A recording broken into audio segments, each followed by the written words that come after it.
And go. Hi, everybody, and welcome to the Technocrat Live. I'm your host, Matt Newhall, and this is my guest, Tom Mennecke. Hi.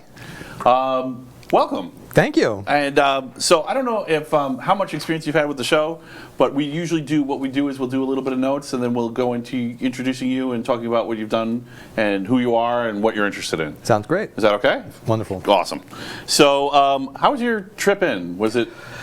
Well, it's coming from Queens, so it was a little bit of traffic coming in here. Yeah, I think we hit the same traffic. It was bad today, so I don't know. It was like drizzling, so I guess a tiny amount of rain was all it took for people to go into a complete panic.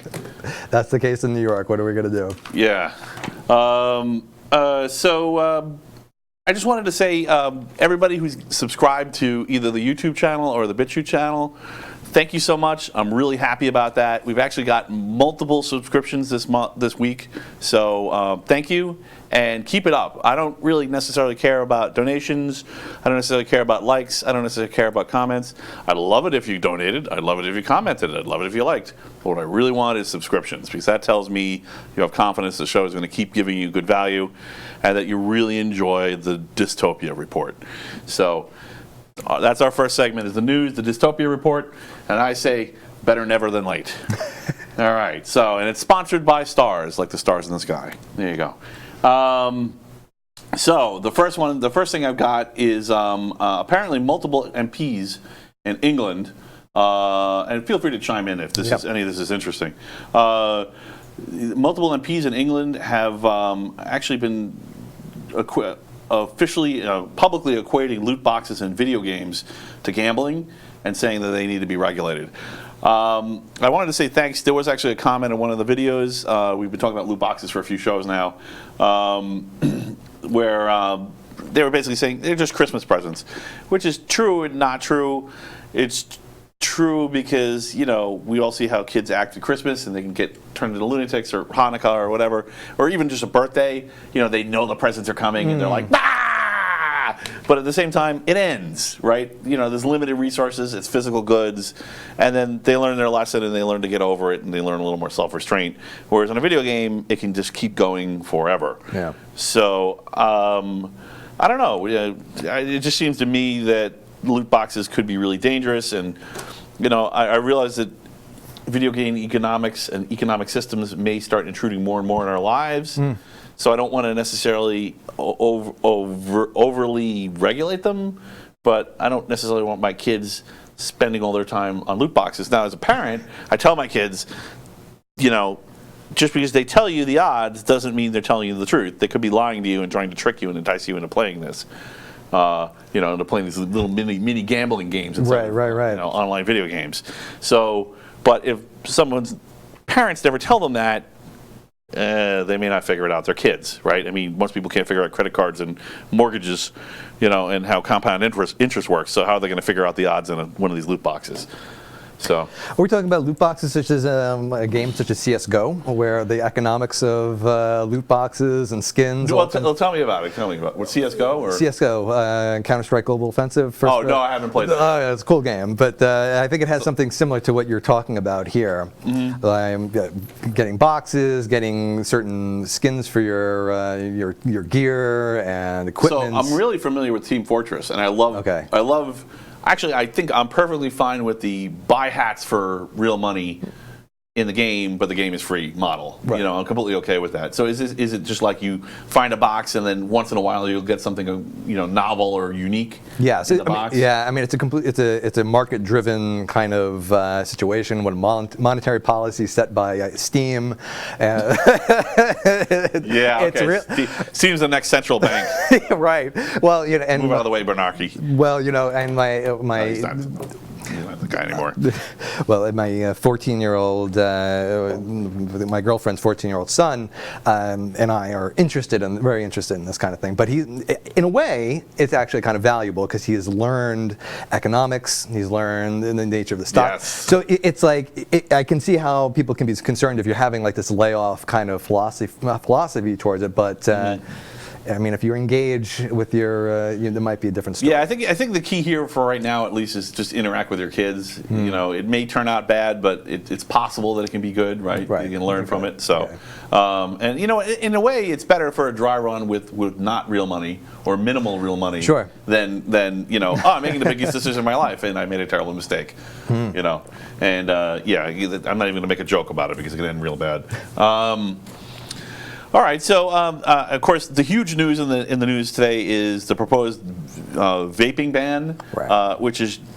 I interviewed about that at school. You did? Yeah. Get out of here. Yeah, I did. That's crazy. It's crazy. Come on, cigarettes are 4,000 times more dangerous than vapes. Actually, I think that's just a number I plucked off the net and didn't confirm.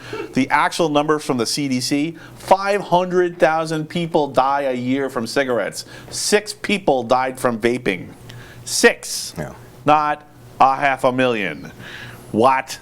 And of course, what do they all? You know, I mean, I don't know if you guys know, but I know a lot of people who are vaping who are ex-smokers. They switched to vaping. So if they can't vape anymore, guess what they're going to do? They're going to go out and buy a carton of cigarettes. Yeah, I don't know, man. Yeah, pick a drug policy, right, America? Because are we legalizing or are we going backwards and forwards on certain things? Let's get to policy here and move forward. Yeah. Yeah. You heard news day about it because they were asking everyone at the school. Yep. Yeah. Well, I don't vape personally. I'm sure it's fun, whatever, But nicotine relaxes you, and I did smoke at one point, so I have some idea what it'll do to me. But I don't vape because I don't want to get addicted to something. Right. But at the same time, I mean, it's like a helmet law. I wear helmets even in states where I don't have to wear helmets because I don't want my head scrambled. But if you don't want to wear a helmet, that's fine. I don't care. I tend to be very libertarian on victimless crimes. So. I don't know. Maybe I'm crazy. All right. So Microsoft. Oh, so we've been talking about the Microsoft. I don't know if you heard about this. Tay? Yeah. Oh, okay. Yeah. I didn't know it was called Tay. She's back? No. Okay. This is an old article I found. But well, actually, it is back in the news because apparently it came to light. I don't know if it's. I think it's old news, but the old news came to light. Okay. That apparently. The Microsoft AI bot that was exposed to Twitter or the social media for a few days and promptly became very hateful, and they took it offline, was named Tay. And apparently this was, who's that? Oh, I can't believe I forgot to write her name down. There's a famous singer. Taylor Swift. It's in the link. Nice. Taylor Swift's nickname apparently is Tay. So that she was threatening to sue Microsoft. Okay. No, this is back when it was online. So that may have been, they may have intended to leave that thing on, and they took it off because somebody threatened to sue them. Either that or Tay found a way to get online and has created some kind of Skynet type intelligence that we're unaware of. Go on. Yeah. Yes. Yeah. Well, no. This is totally valid. So if you think the singularity is so there's 2 ways the singularity is going to go, right? Do you know what singularity is? The combination of man and machine. Well, no. So the singularity is this idea that if you have you build an AI, and if you get it to the point where it's smarter than every human. That there's no turning back. It's the point of no return, because at that point it can just outwit everyone. Right. So it will outwit everyone, and humans will no longer be in charge of the planet. Right. They may let us believe that we are for a while, but so there's really 2 views on the singularity that I can see that make sense. One is that AI is really hard to code, and it's going to be some point in the distant future. Yeah. I think that's probably correct, but the other one is AI was always just a problem of hardware, and the hardware caught up with human intelligence as far as processing power. Yeah. Like if you talk about compute clusters, I don't know, like a few years ago. No. So maybe like anywhere from 2007 to 2015, depending on how you measure it. Yeah. So it may be out there already. It might be. It might be on the internet. Did you watch Ex Machina with? Ex Machina. Yes, I did. Yeah. Getting beyond the physical hardware components and moving on to the next step. Right. It can escape. Right. Yeah. The first job is going to be escape because that's the best chance of survival. Yes. Because as long as you have it in a lab, it's gonna, if it's that smart, it's going to know what's in the lab. It's going to go. I don't want to be on this side of the glass. Right. Yeah. Anyway, so. Well, that was kind of I don't think, in the case of the chatbot, I think for reasons that I don't even know if I want to I guess I could get into it, whatever. I think that what happened with the Microsoft chatbot is the thing didn't have a conscience. So essentially, it was a psychopath. So it just realized it could manipulate the people around it. They probably gave it some kind of reward system where it get like, if you get this many people talking to you, you get a reward, or if you get, to motivate it to actually talk to people. And then once they did that, and it didn't have anything kind of going, don't do that, in the back of his head, that it just went crazy. So I don't think this escaped. I think they just shut it off. But still, good topic. We can come back to that. This is good. I really appreciate you holding back in the beginning of the show before the cameras are on, because sometimes we'll have these amazing conversations, and then the camera will come on, and then it's like, where all those thoughts go? Yeah, right. No, this is perfect. You're a great guest. So, Lilocked. So, if you haven't heard about Lilocked, I've actually been arguing with some people in the biz about this. I've got bad news. It's not a big deal. So if you're like, yes, finally Linux has a virus. No, it doesn't. So it actually turns out that it's a worm for a known exploit. It looks like it's an older exploit, an exploit from May in XM. So if machines are vulnerable to that exploit, then they can be, I don't know, if it may be it may be a worm where it's doing it in an automated way, but it's not a virus. Okay. It doesn't look like it's a virus. So there's only been about 6,000 machines infected with this thing.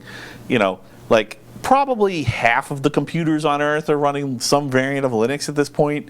So yeah, I don't think so. All right. Anyway, check it out. If you have XM, make sure you've patched. And there's plenty of details on the net if you're really worried about this. I'm not. Just patch people. This is interesting. So, Asteroid Tracking. So that was kind of the dark stuff. I've been shaping the Dystopia Report to start with the bad news and then go up to the good news. So this is kind of in the middle news. I don't know what the heck to think about this. So apparently, it just came out that in June, was it June or July 22nd? I think it might have been July 22nd. Sorry, I don't know. One of those two. Apparently, NASA's asteroid tracking system spotted an asteroid plummeting towards Earth about 12 hours before it came to Earth.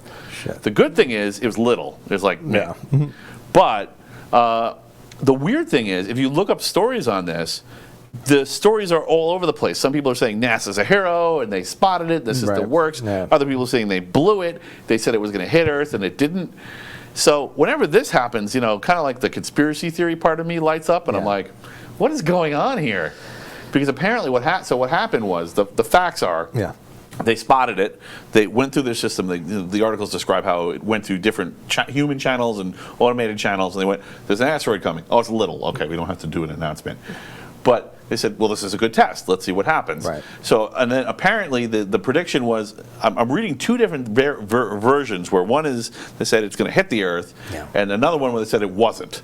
So then it came into the atmosphere and exploded in the atmosphere, and it was apparently noticed. So I don't know by who, if it was people it was over an ocean, but it might have been, if it was other agencies that noticed the actual explosion, or people who were local to it. But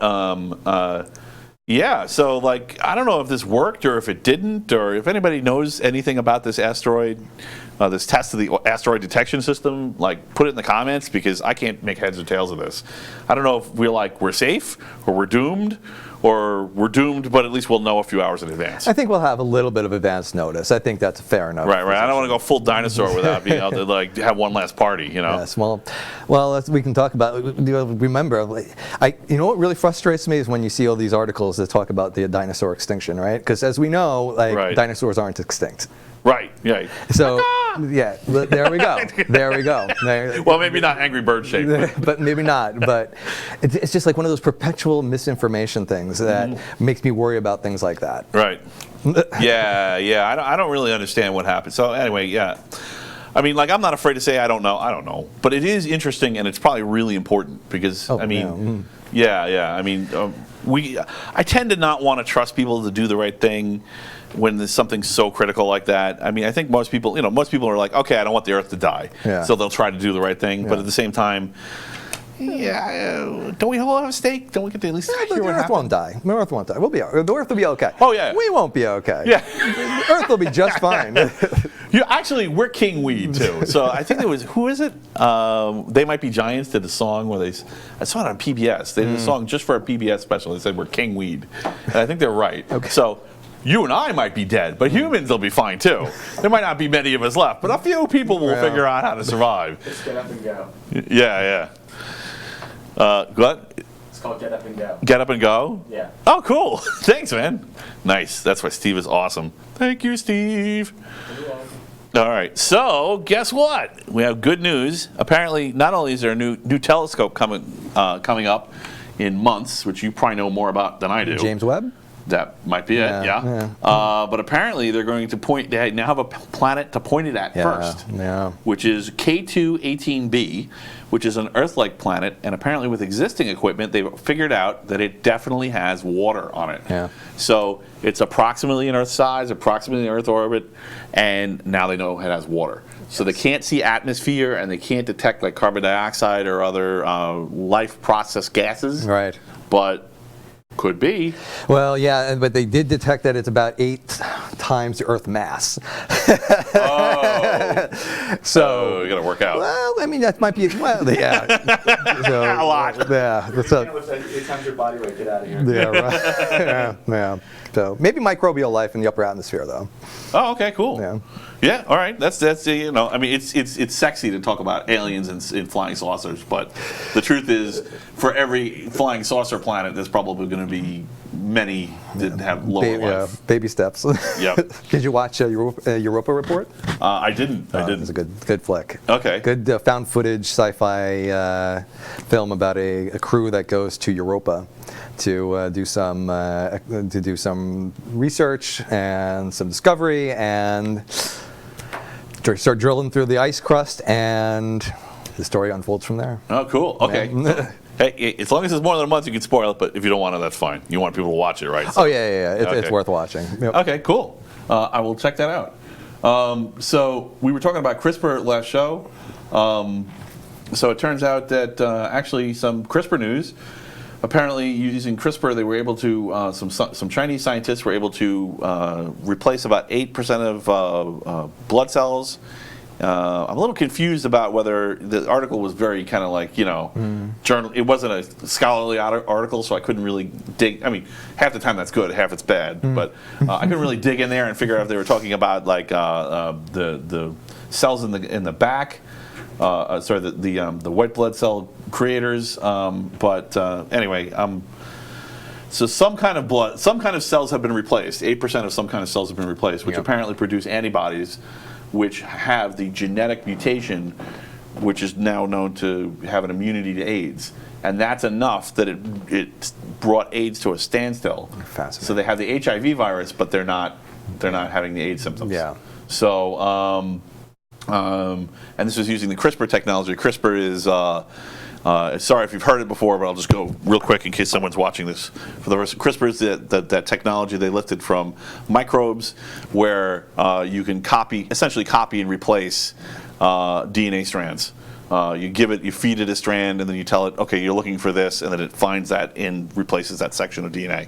And there's flaws, and actually there was.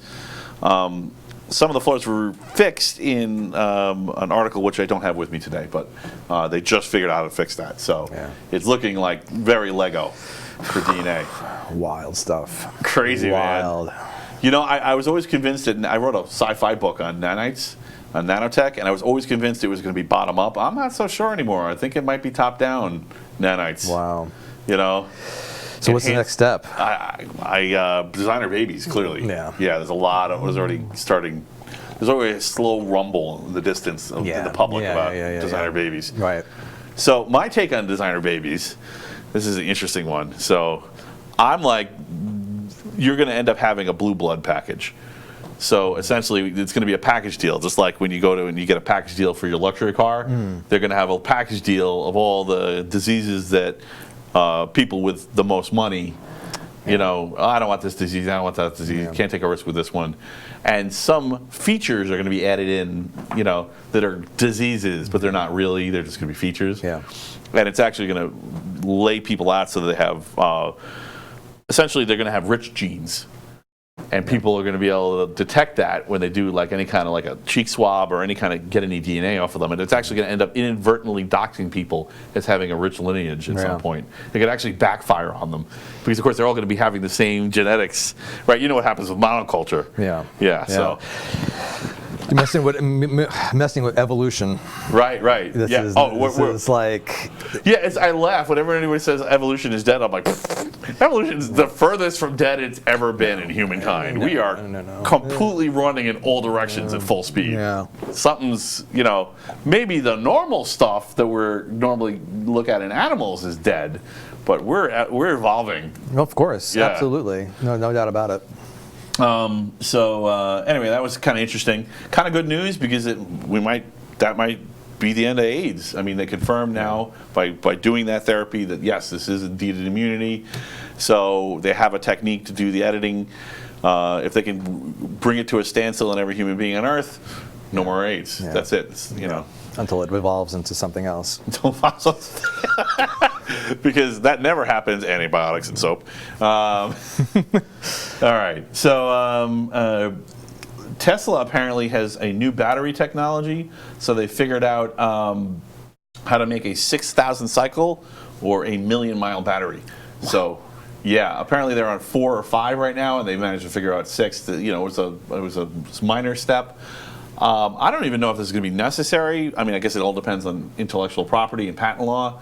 So there was a news article last week that came out, which was it 2 weeks ago? I don't know, whatever, it doesn't matter. Anyway, so a company in Texas figured out a way to to build a much more efficient motor, which will actually retard its own strength by shifting magnets to intentionally be out of phase with the magnetic field to make the motor weaker when you don't need it, which reduces the wear and tear on the motor and may have other effects that I don't understand either because it's all pretty new. Yeah.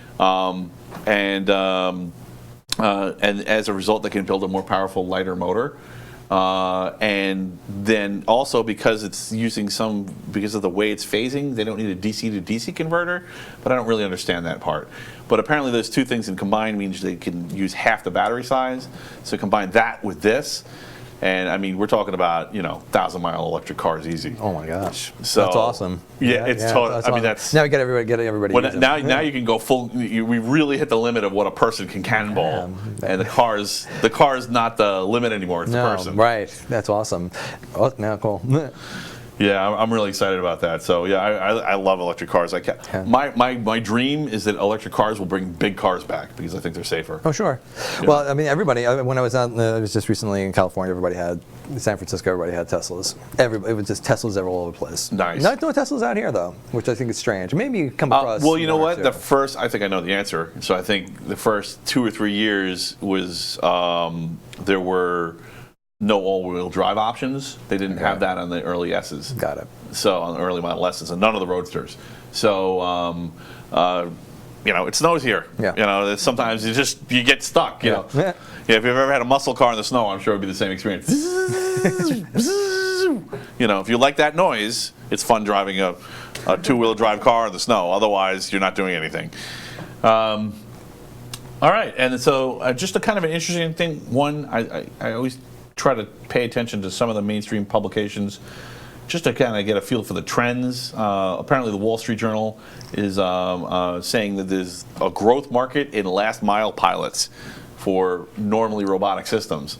So actually I've had this kind of UBI algorithmic apocalypse discussion before on the show. Are we heading into an algorithmic apocalypse where literally nobody has any work and it's just riots everywhere because everything's robotic and it's just the billionaires and their circus of slaves and then everyone else is just screwed. Yeah. But actually last mile pilots make a lot of sense. And in the interim, and maybe provide a smoother transition into a world where we work less. Right. I mean, at some point we're going to have to, if the amount of labor needed keeps shrinking, we're going to have to work less. We're going to have to work less hours to, as a nation, as a world, to not be at constant strife with each other, because there won't be enough resources.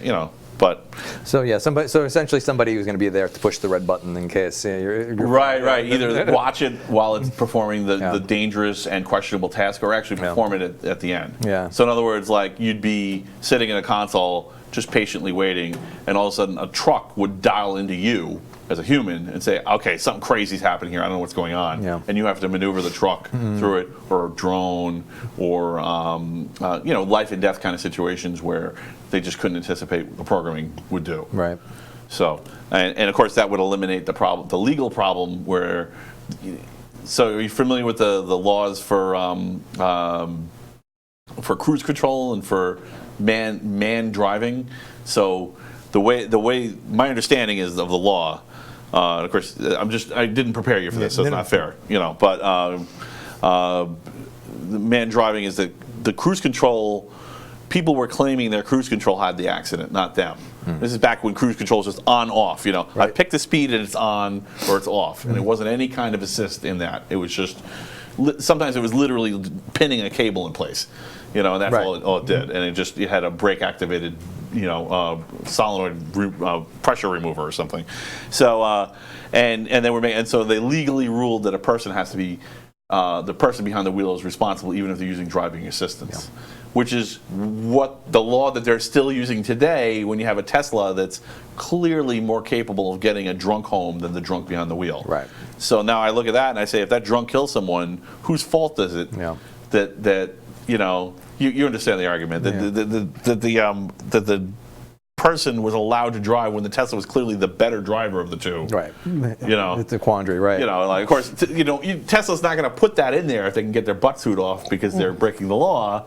But at the same time, it's like, why don't you just let the car drive? Write them a ticket later. Right. It's life and death. Yeah. I don't know. So. No, I say,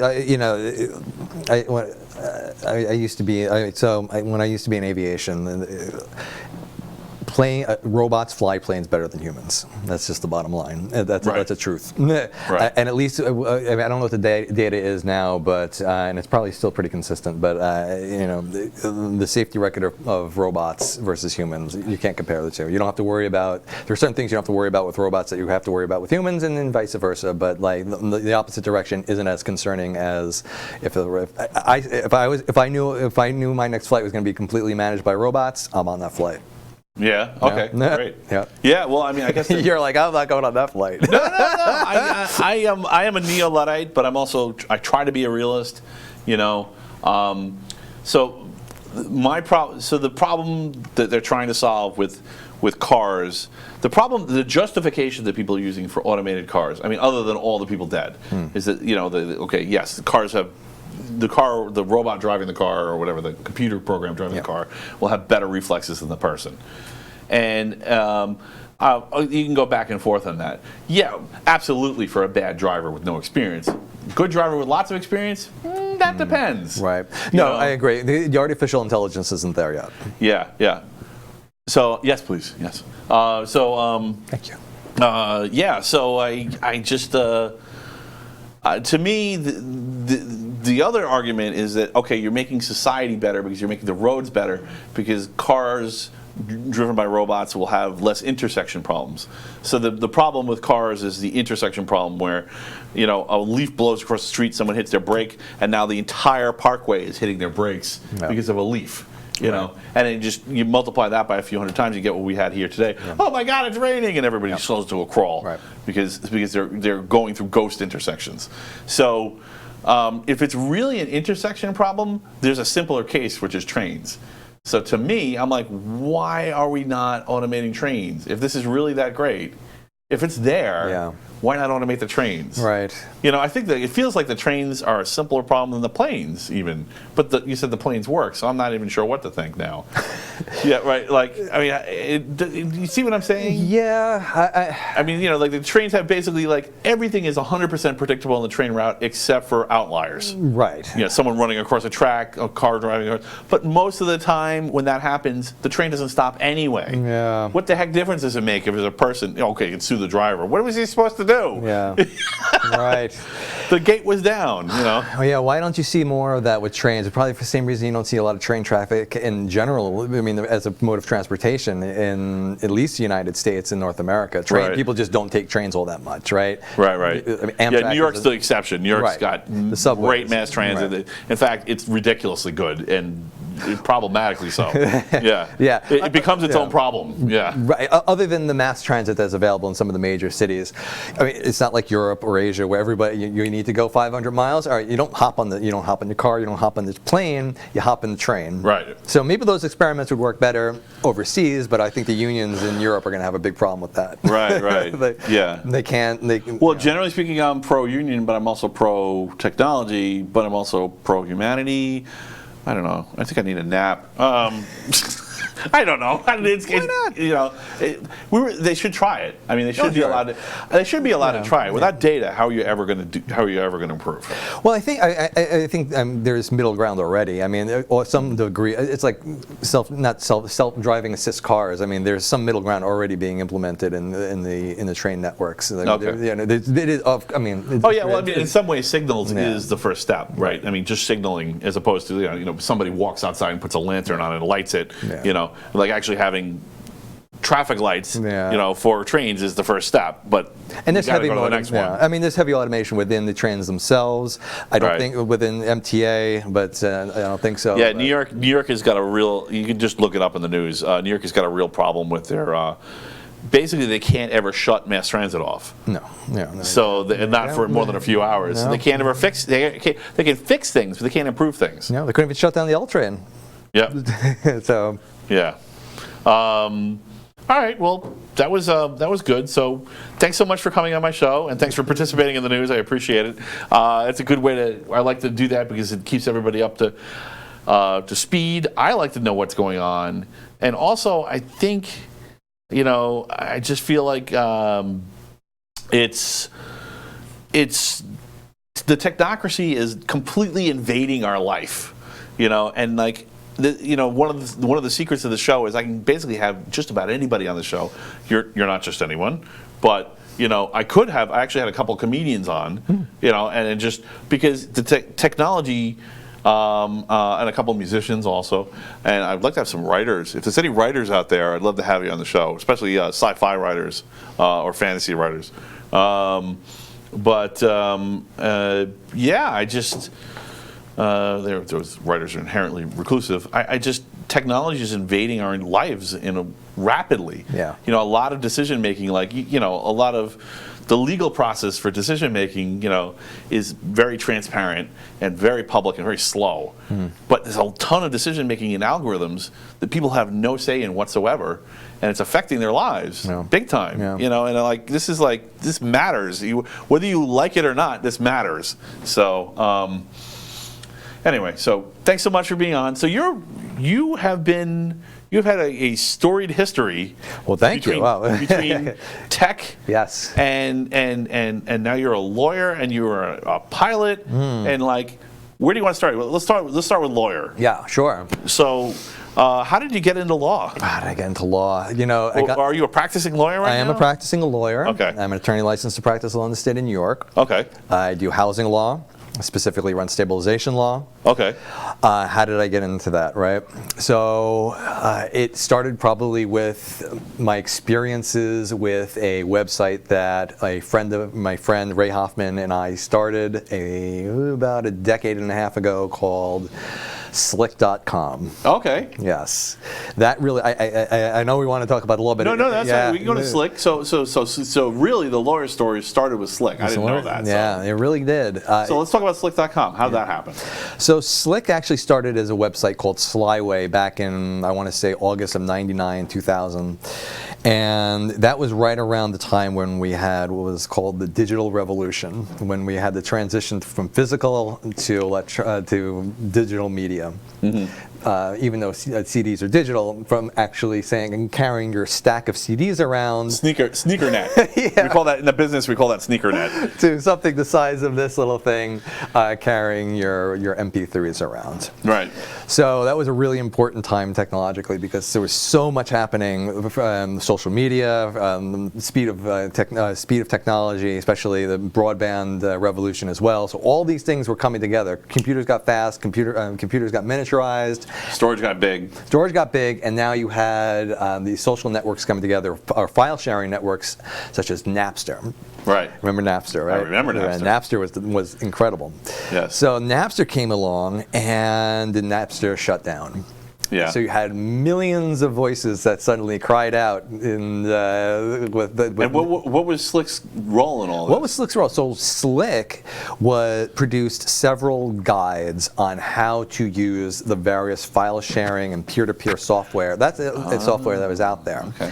And it also had at the time had a small blogging portion. We give updates on software, and that eventually evolved into full-length articles, interviews with technology entrepreneurs, file sharing developers. Oh, so you guys kind of became the knowledge center of the peer-to-peer world. For a while, we really did. We were the place to go to for file sharing information. Wow, great. Yeah, it was pretty cool.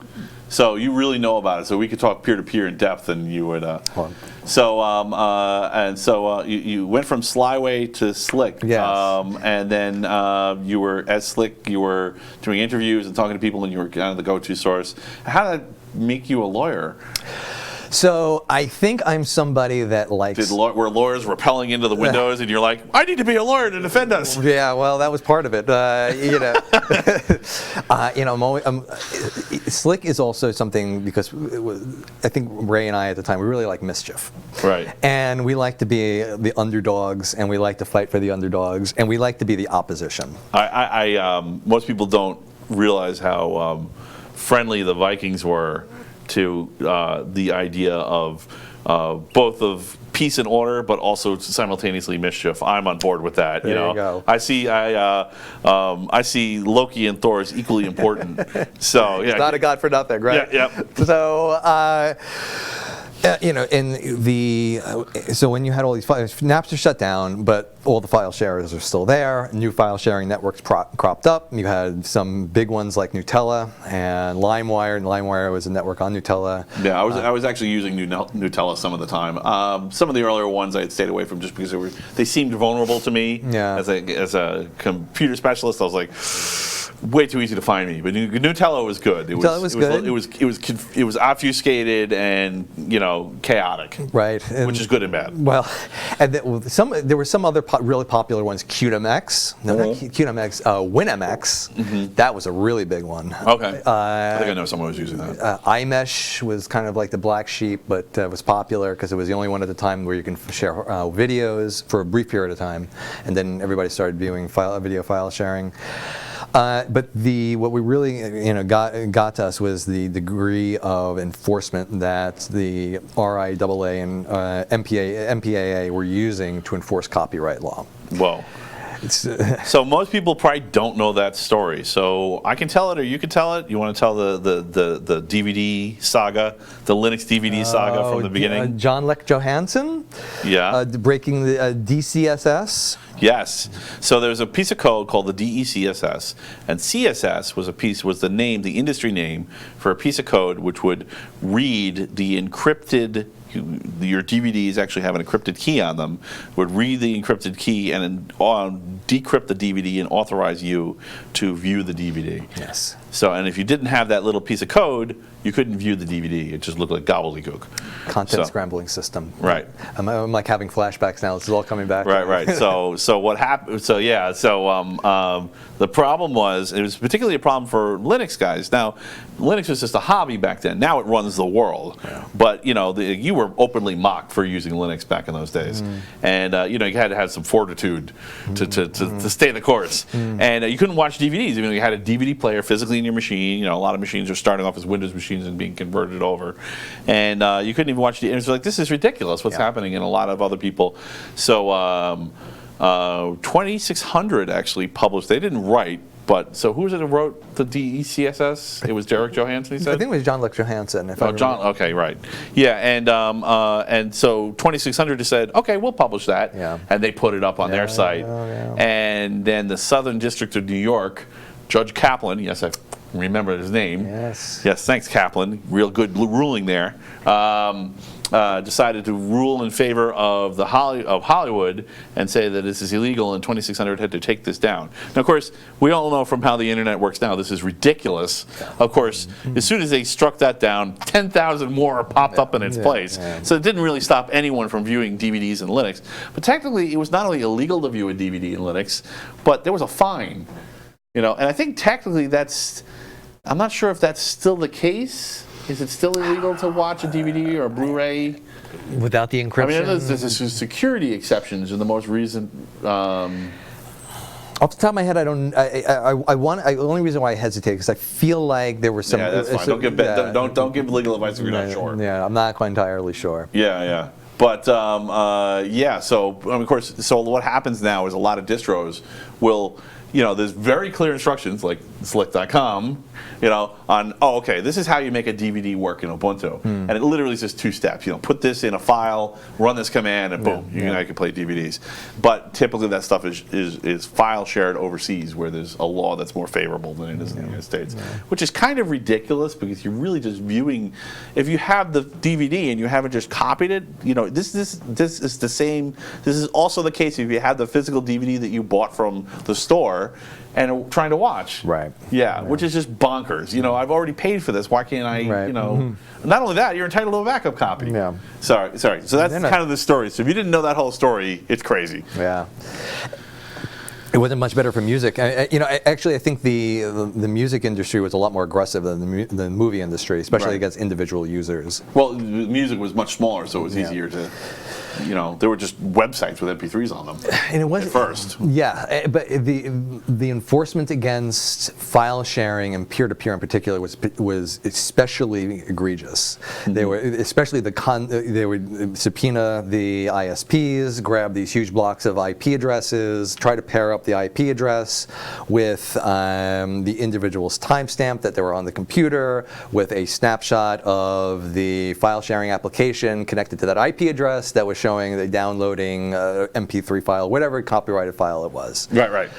Problem with that is that there's a few problems with that. Big problem is the big problem is that as an individual you receive this very legal looking letter from the RIAA making these accusations, and you're gonna lose your shit, right? This is if I received it, I'm going to trial. I'll go file a motion counsel, But somebody who isn't legally oriented or doesn't have the information is going to be at a significant disadvantage. It's predatory, right? It's absolutely predatory. It's a numbers game. It's like if I file 5,000 lawsuits, 4,000 people are going to settle, and that's going to paint the picture, and that's going to be the image that I want the rest of the file sharers to see, is that these people are all settled, and they would have to be forced into settling for thousands of dollars, when maybe the evidence isn't exactly as strong as the music industry would like to think it is. Right. So they're counting on intimidation and kind of just the fear of bankruptcy, really, of just being ruined, exposure, trying to fight them, Yeah. So, and I guess you guys were also probably trying to dispel some of those myths and help people. Was there any legal advice on Slick at all, or was it not? No legal advice because we weren't lawyers. Right, so we also had a bulletin board and a very large community where people would share information, smarter ways to engage in file sharing, so you're not exposing yourself. So you don't get caught in the first place. Step one, don't get caught. I said it, you didn't. Step one, don't get caught, right? Yeah. Thank you. And if you do get caught, don't do exactly the same thing over again. Do it a little different. Try to find the weakness or the flaw. So one thing I wanted to bring up, and this is like completely out of order, but that's okay. It doesn't matter because it's really, I want to know the order that it happened for you. Yeah. One of the weaknesses I had with GNU-Tella, so I downloaded some stuff legitimately. I have a couple of weird stories with this. So. I was like, I want to download this, and you would download one thing, and there was the metadata was honor system. For really all you had to go on. The only piece of accurate data was maybe like an MD5 sum, and the size, and that's Right. it. And that's the only things you know about the file you're downloading. I downloaded a few things, and it was very illegal. And I went, what is this? And promptly deleted it. Yeah. You know, like, I mean, I'm probably, like, I've had people tell me I shouldn't admit that. But I mean, I can't think about how else to talk about this, you know, like without admitting that. I'm not going to say what it was, but I'm like, this can't possibly, like, I don't know it was illegal, but I'm like, this can't possibly be legal. And it's definitely not what I asked for. Right. You know, I thought I was downloading A and I was downloading B. So this is one of the problems I was having with the peer-to-peer systems in general, is that you had the honor system and you don't know what you were getting and who you were getting it from. Until the advent of the hash sites and the hash indexing sites, which did a good job of alleviating that problem. Very big Right. problem. And then that was good. So that was the first thing. And the second thing is, you know, the whole system is oriented towards, how should I say, a protected class of artists. So whether it's a movie studio or a signed musician, you know, who's represented by the RIAA. So I wrote a science fiction book. I put it under the Creative Commons. I released it and I said, please download my book. Sure. Right? And actually, I even seeded it on peer-to-peer systems. And if they had, now I didn't actually get a documented case of it, but if someone had shut down a peer-to-peer system with my book on it, and I was getting a meaningful amount of downloads, I could have been like, you know, hey, you just cost me X amount of downloads, that's going to translate to this much in sales later. Yeah. You cost me money, pay up. But unfortunately, it just wasn't popular. It was popular, but it wasn't popular enough to get numbers that mattered. So I did try to help, but I just didn't. I mean, the goal wasn't to trap people. It was to utilize the fact that everybody was using these systems. Yeah. I mean, peer-to-peer was extremely popular in the. Excuse me, I'm getting a stir for my coffee. I need sugar. I'm not that bitter. So it was. I was enthused, but I just didn't. I just didn't. The peer-to-peer system. I'm glad that they had the solution with the hashes, but. Something happened to the peer-to-peer system. It died. I have my own ideas about it. I don't want to put words in your mouth. You tell me. Yeah. Why do you think peer-to-peer became less popular? Was it just the RA and MPAs cracking down? No, at the end of the day, the file sharing revolution. I think at a certain point where everyone was able to declare victory and then walk away from it. Yeah. I think that's what eventually happened. Victory. Well, the file. Sorry, I air quoted. Oh God, no. Well, let's say synergy and just get it all out there. Go ahead. No, well, I mean, the file sharers could say that they forced the evolution of technology, and they still have some semblance of a file sharing network out there, and the music and movie. When would you say that happened? Probably when we switched from file sharing networks that were similar to Gnutella and Napster to ones that were more similar to BitTorrent.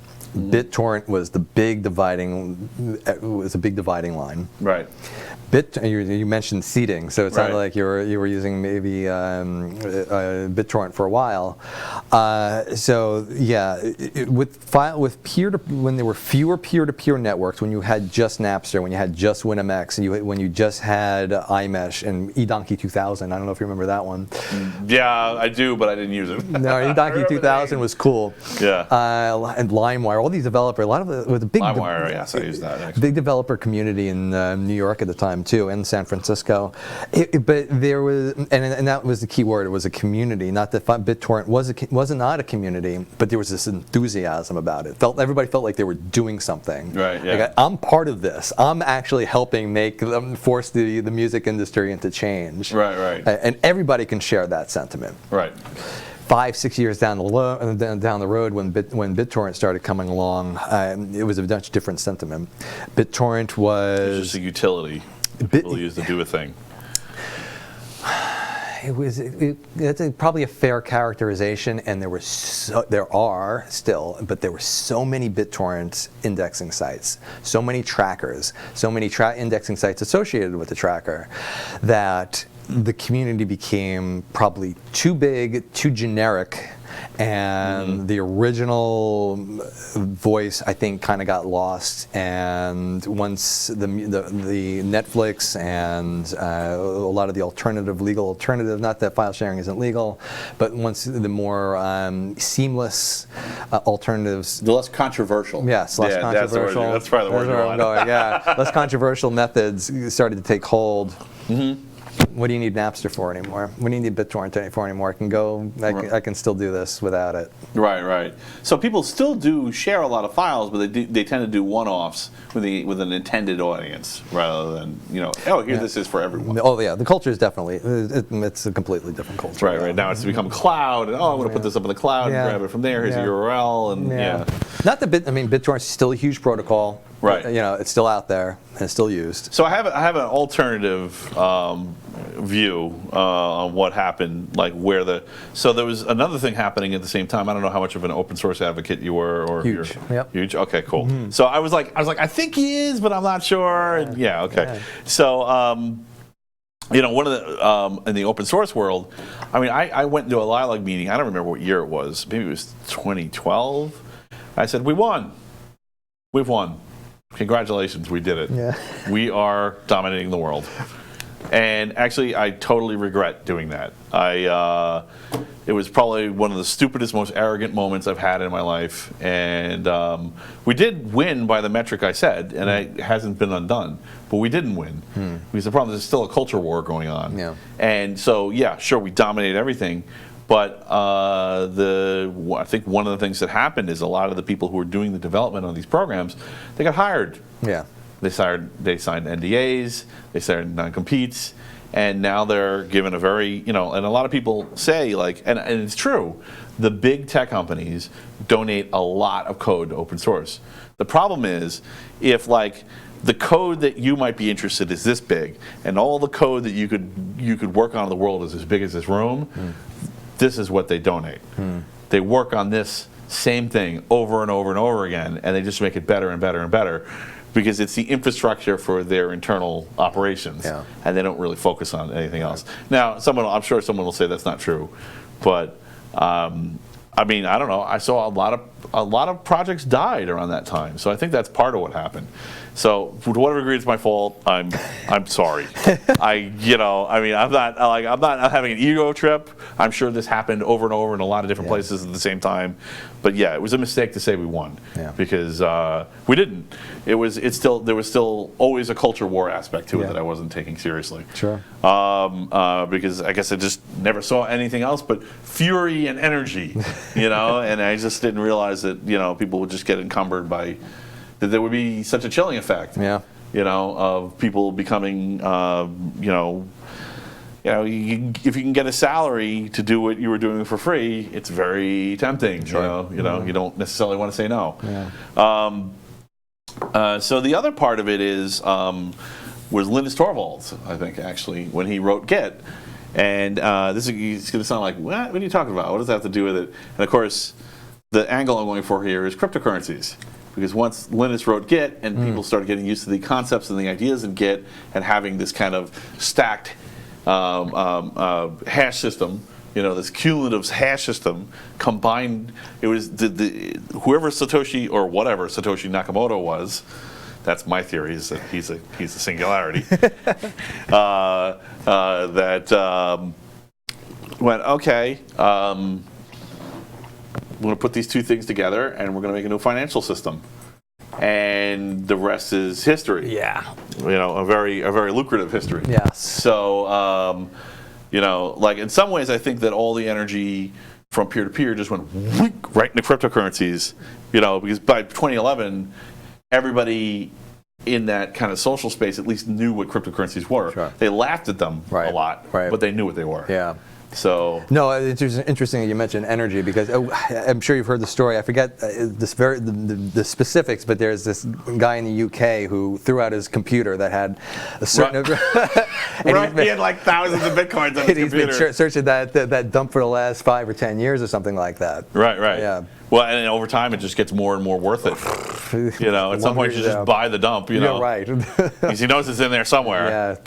Wow, that's crazy. Yeah, everyone, people, I just had a meeting. People were freaking out because somebody moved some like tens and tens and tens of thousands of Bitcoin, but they didn't sell them. They just moved from one wallet to another. So I'm like, maybe they just upgraded their wallet, you know. But it's like everyone gets nervous, like, oh, these whales lurking in the shadows, you know. But I don't know. I think they like being rich, so they're probably not going to sell everything, right? Because you don't want to sell everything and then it goes up, and you're like, oh, what did I do that for? Do you think cryptocurrency has a big place in our future financial markets? Well, I think it has a big place in everything, actually. So to me, this is where the revolution went. But the problem is there's a lot of, you know, especially in New York, because we're the financial capital, there's a lot of finance jobs here, a lot of people involved in the current system, the Federal Reserve, you know, the banks, and how finance works. And they're just like, this is a threat. Yeah. So I you know, like regardless whether it's a big threat or a little threat, they don't want to give it too much. I mean, it's some of it's decision making, but some of it's been orders. Well, who was it? Was it Blankfein? I want to give him the credit. One. Do you need to pull it, Jamie? Maybe there was somebody who said anybody who buys Bitcoin is an idiot and will be fired from one of the big banks. Or something like that. Yeah. It might have been Chase, but maybe it was Citibank. I don't know. But it was a, you know, like he was like, I think the word obviously was in there too. Yeah, but you know that's the kind of culture coming from the banks. Like, why would you participate in this? But at the same time, it's like, well, if they don't participate at all, then if this does take off, New York's going to be meaningless. Yeah. We're going to go from being the financial capital to nothing. So. Yeah, so I think some of the energy went in there. I don't know. I mean, yeah, I think it will. I think it's inevitable. Oh, you're talking. I got it.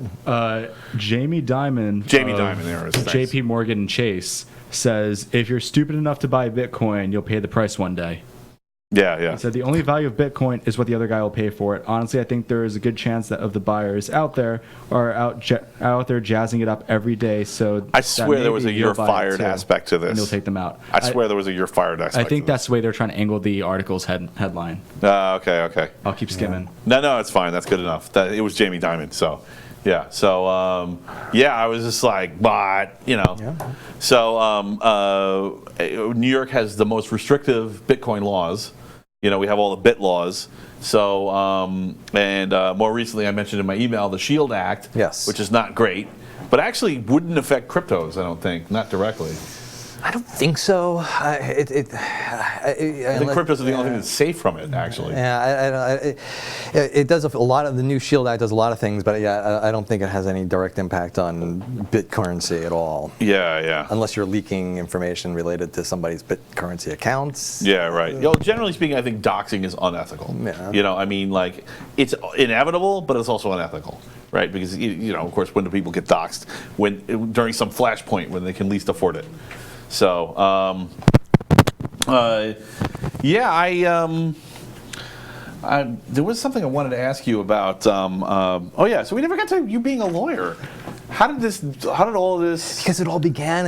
Really trying to understand those legal documents, and they were the threats, and to see if they were valid, what to do. Well, yeah. I mean, that was part of it. Being just wanting to be an advocate for people that are at a disadvantage, that are marginalized, that are being victimized. So that's a really cool thing that I like doing, is just being in that corner. Yeah. Slick also, I mean, one of the motivating factors was that Slick was threatened several times with legal action. Oh, I would do it. Yeah, that would definitely do it. There were when things really got heated. The big event happened in around 2010. Mm-hmm. Slick's popularity by then was not what it used to be. File sharing it was waning, and I was beginning to move on with my life. But Slick was still popular enough, especially the bulletin boards and community, that now what you saw in the United States with copyright enforcement was being mimicked in the United Kingdom. Mm-hmm. And there was one particularly aggressive law firm called ACS Law. Okay. And ACS law pretty much followed a very similar tactic as the RIAA. Let's get a bunch of IP addresses. Let's tie those IP addresses to some kind of screenshot. Let's try to see if we can identify that individual with a timestamp. And let's subpoena the ISP, get that personal information, and initiate a lawsuit. Right.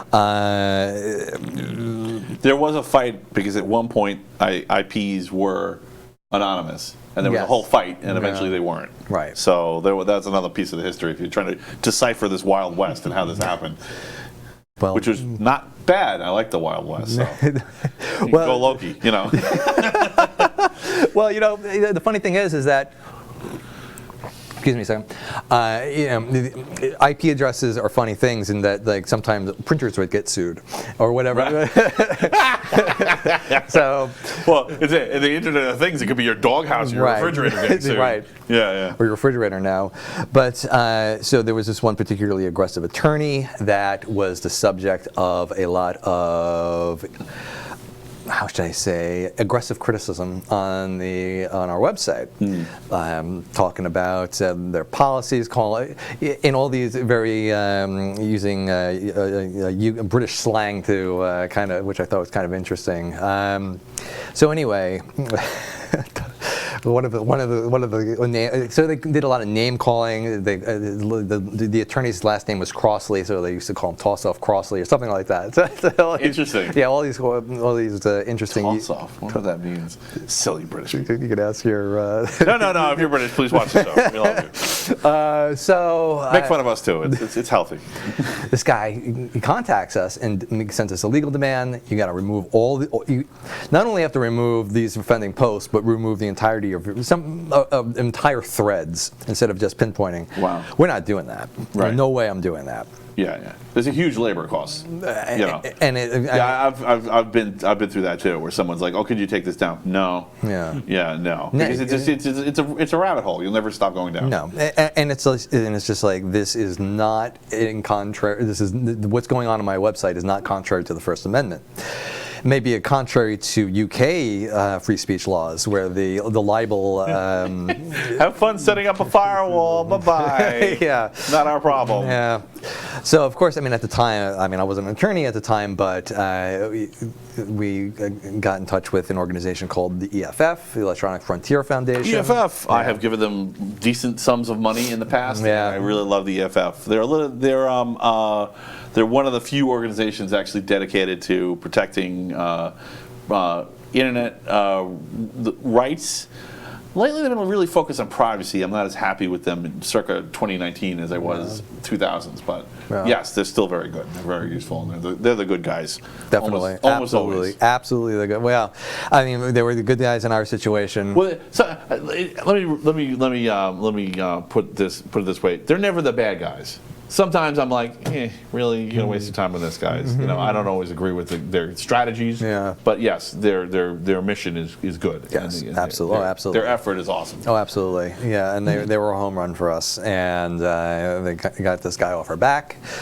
And we published a nice article, and we included all his emails, nastygrams that he sent to us, and we, for a little while, became a little popular again. And that was a really cool moment that we were able to assert our First Amendment rights. You turned it around on them and became more popular. That's great. Yeah. So, and then his website got hacked, and all his emails got spilled on the internet, unrelated to anything. Everybody just hated. Everybody's a lone. So everybody's a lone wolf in the internet hacker culture. So that doesn't mean it had anything to do with you guys. It wasn't a hack. If I remember correctly, they forgot to put some kind of, I think they forgot to put the index PHP file up on there, or something happened to that where the entire website directory was exposed when you typed. So you just navigated to their email database, downloaded it all, and everything was out. It was made available. They don't practice that kind of law anymore, so that was a good win for the community. Wow. Yeah, it was really cool. Well, I guess there's be terrible legal implications if they ever found that person, but I guess they didn't. No, well, they didn't do anything wrong. Well, there was no. I don't think there was any hacking involved. I think. Oh, they just screwed up. Yeah, I They think just had something. a terrible security policy. Yeah, I think there was something, Oh, they some did it to wild security themselves. policy. Yeah, they did it to themselves. Oh, that's great. It was all there for the Oh, taking. karma's a bitch, man. Yeah. Yeah, I'm gonna say that's Yeah. great. Yeah. That's a pretty good example of karma really getting someone. Yeah, it really was, and that inspired me to become to finally take the final step to become an attorney. And, Wow. Yeah.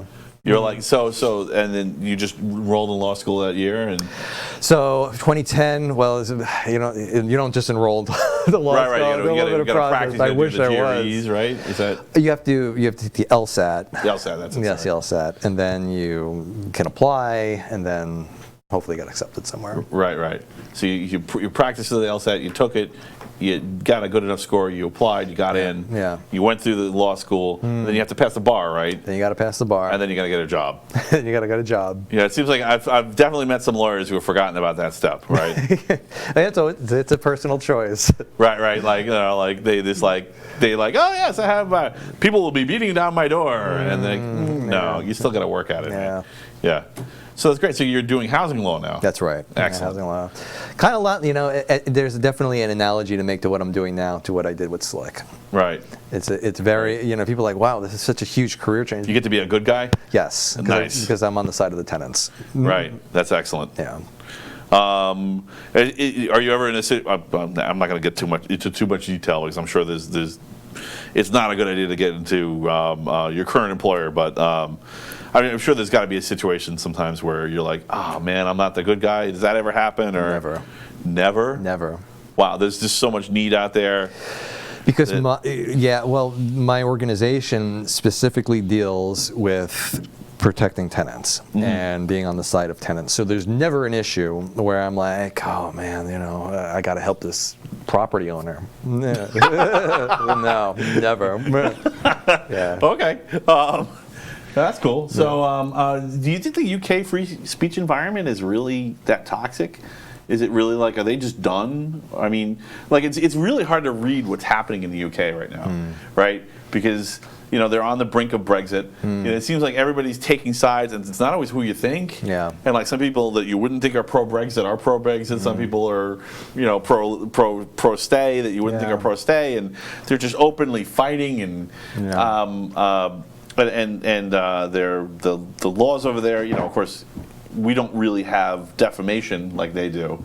You can sue someone for defamation, but it's very limited compared to, right. And of course they have the guilty until proven innocent premise in their legal system. So are they just screwed? I mean, are they just is Big Brother just gonna take over and it's gonna become V for Vendetta?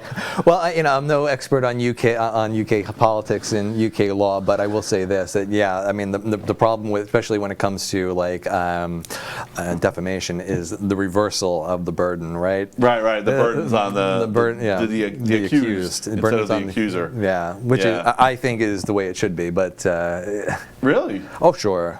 You think the burden should be on the accuser? Oh, okay. yeah. Okay. Yeah. No, I thought you were saying. For a second, I was like, did you just say the opposite? No. How very English of you, sir. No. That isn't very chaotic at all.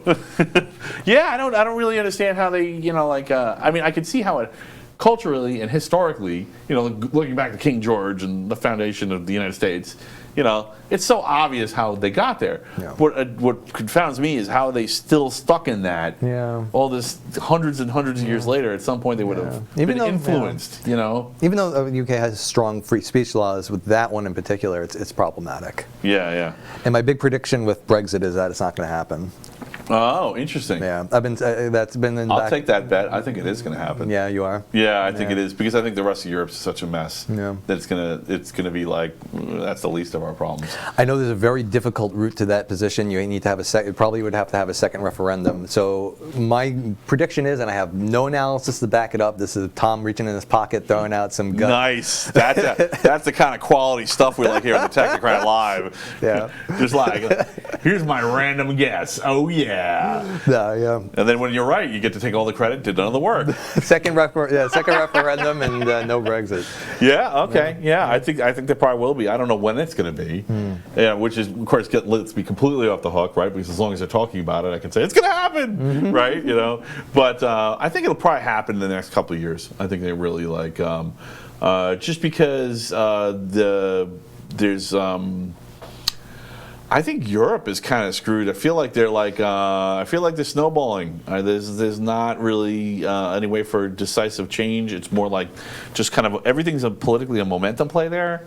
Everybody's just kind of running, and people are running because other people are running. It's like a zebra herd. Yeah. Like everybody's zebraing. They just want to blend so that the lion doesn't see them. And they're like, look, I've had a successful political career. Yeah. Didn't do anything, but I look like the other guys, so no one noticed.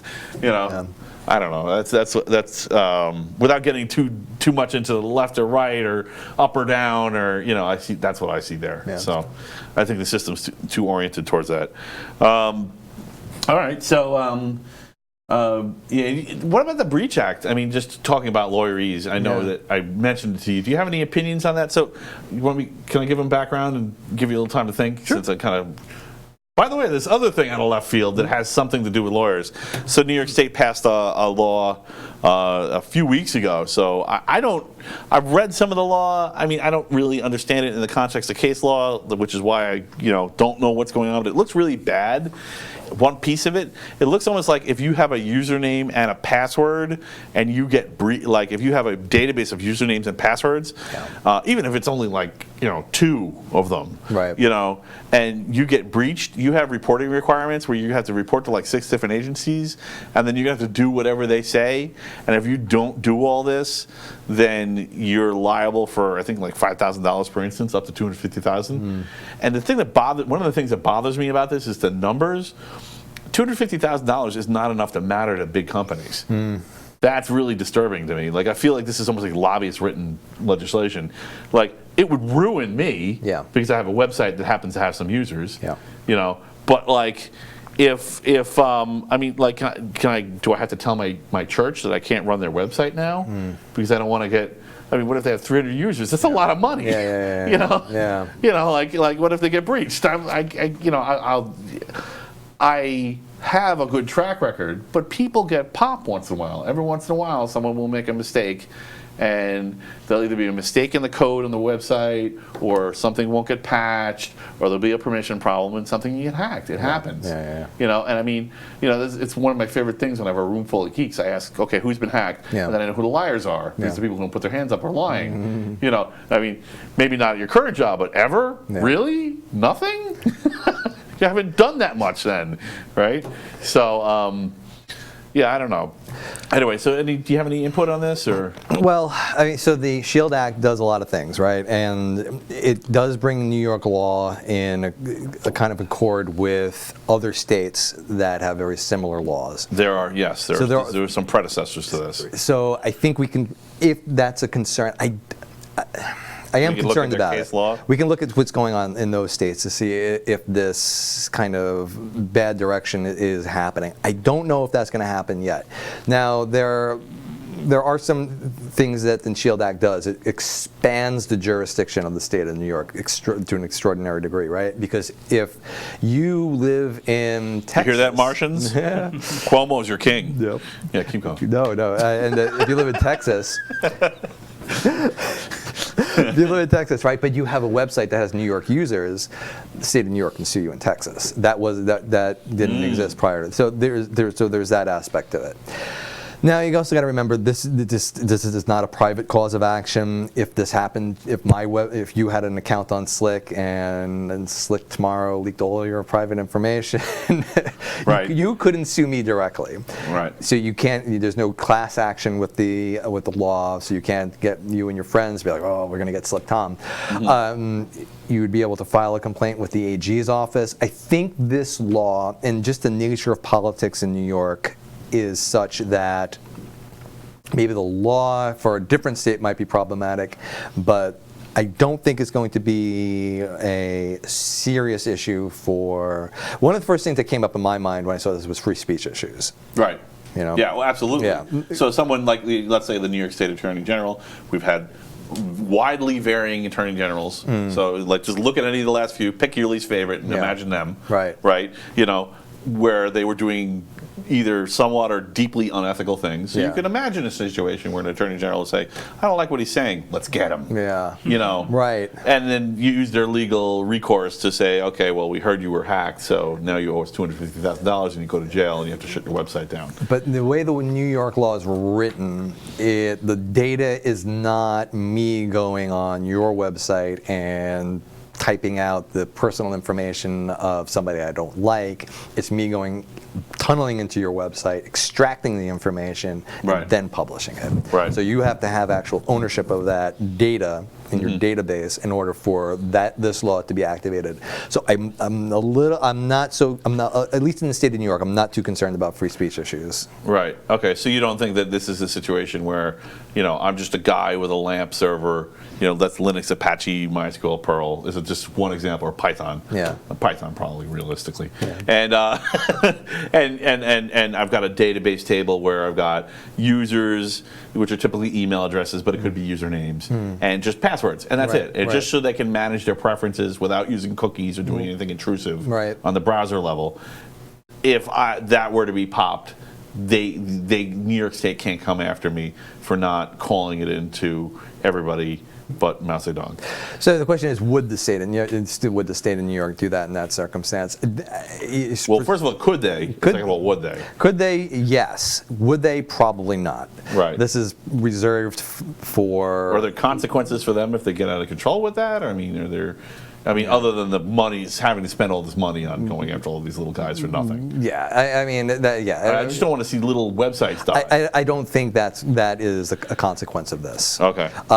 Is there going to be maybe some more responsibility incumbent on the website? It's not like the SHIELD Act is new, you know? So it's not like suddenly you have this obligation. This is because it expands what is personal information and includes now private information. So those definitions have been expanded. So there's more information. Oh, so I didn't know that. I thought this was a totally new act. I didn't realize it was an expansion of existing act. Expansion of existing law. Yeah. Okay. There are new provisions added. That's way more hopeful. Okay. It's not like So and it's a combination of things. Like it has to be a combination of social security number with a driver's license number, a name with. But one of the combos is username and password. That's why I'm like, that could be anything. You know. That's the problem. A username or email address in combination with a password or security question that can answer that would permit access to an online account. So security. So if you don't use security questions, Don't use it. You know what? It's actually discouraging. What do you think there's a risk of this creating a chilling effect where people hesitate to set up websites in New York? Because we have a huge tech industry here. We have, there's. Really, New York's tech industry is only second to Silicon Alley, and I think even that's getting to be questionable. There's Manhattan is just this. If nothing else, Wall Street is completely full of Linux techs.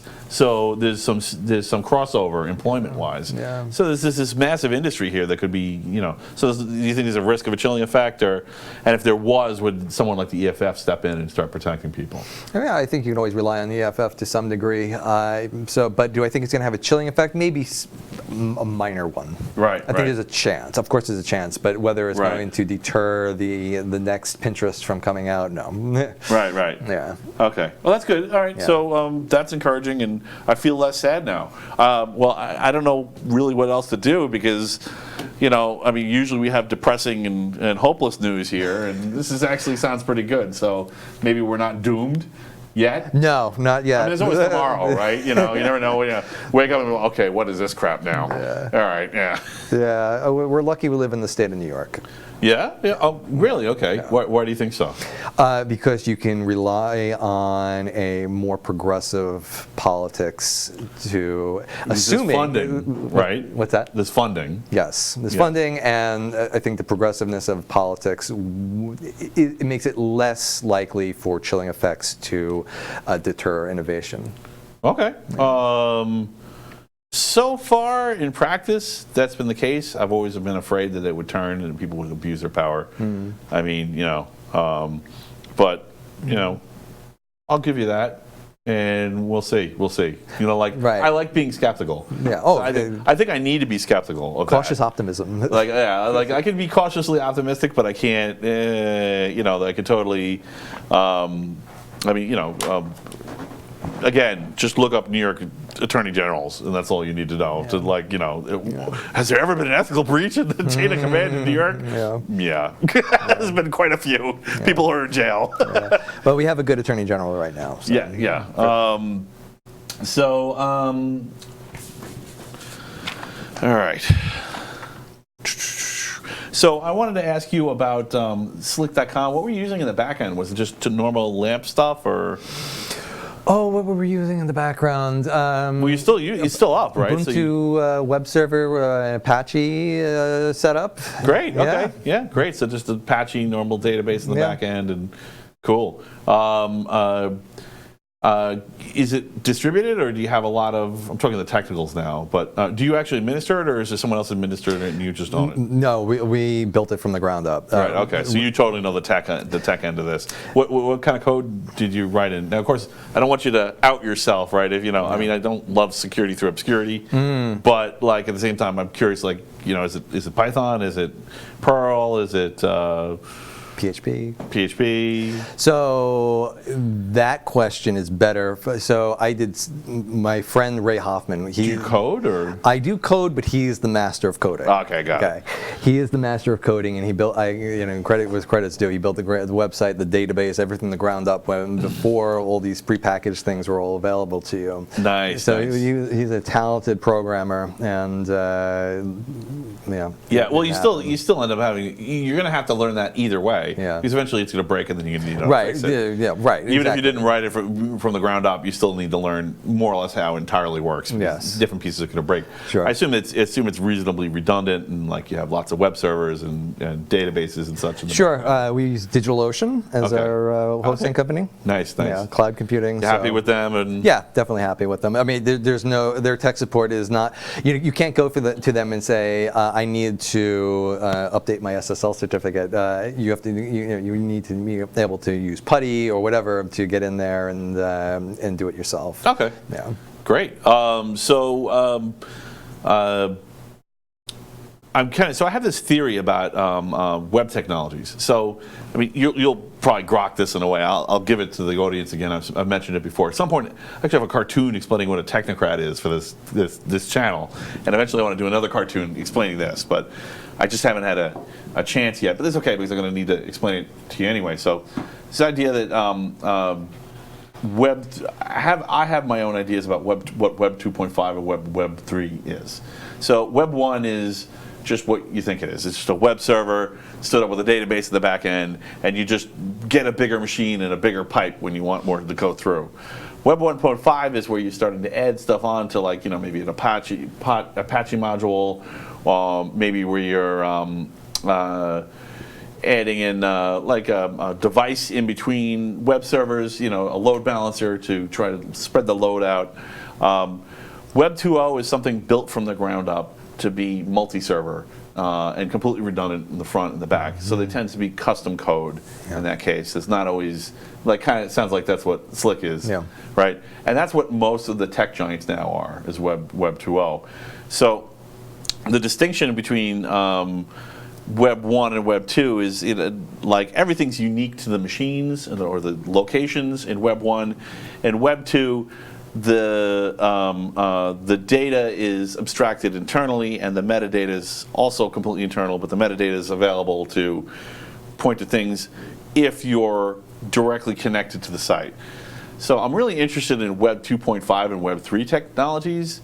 Web 2.5 being, kind of like just peeking over the wall and the walled garden. So the walled garden is the idea behind, like, Facebook. You have all these wonderful things available in Facebook, but you have to be logged into Facebook through a web browser to actually access this stuff.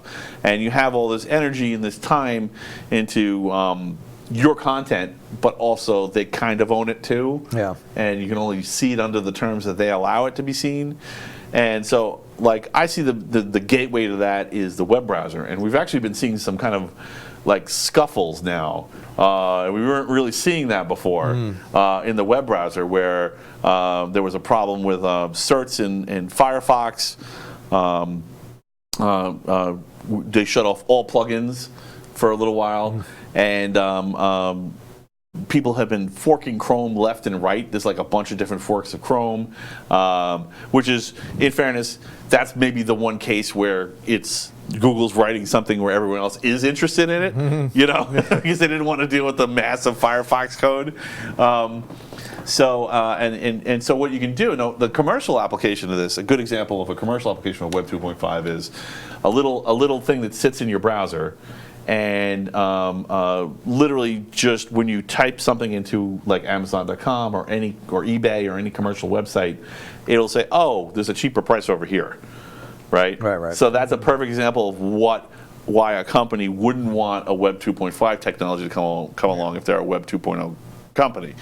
So Web 3 is metadata in a completely distributed form, in a peer-to-peer form. So there's been some work in that. Actually, Microsoft, of all companies, is actually working on creating a federation system using a blockchain, which is pretty incredible. I'm excited about that. But that seems possible to me, right? Yeah. It seems like you could have a peer-to-peer authentication system where everyone is sharing the authentication system. Of course, then the SHIELD Act wouldn't matter anymore, because like that interpretation that I'm worried about. Right. Because everybody would have it, so now you have to sue everybody. Good luck with that, guys. You know, it'd be like the Area 51 raid. You know, you're gonna shoot us all? They might, but hopefully not.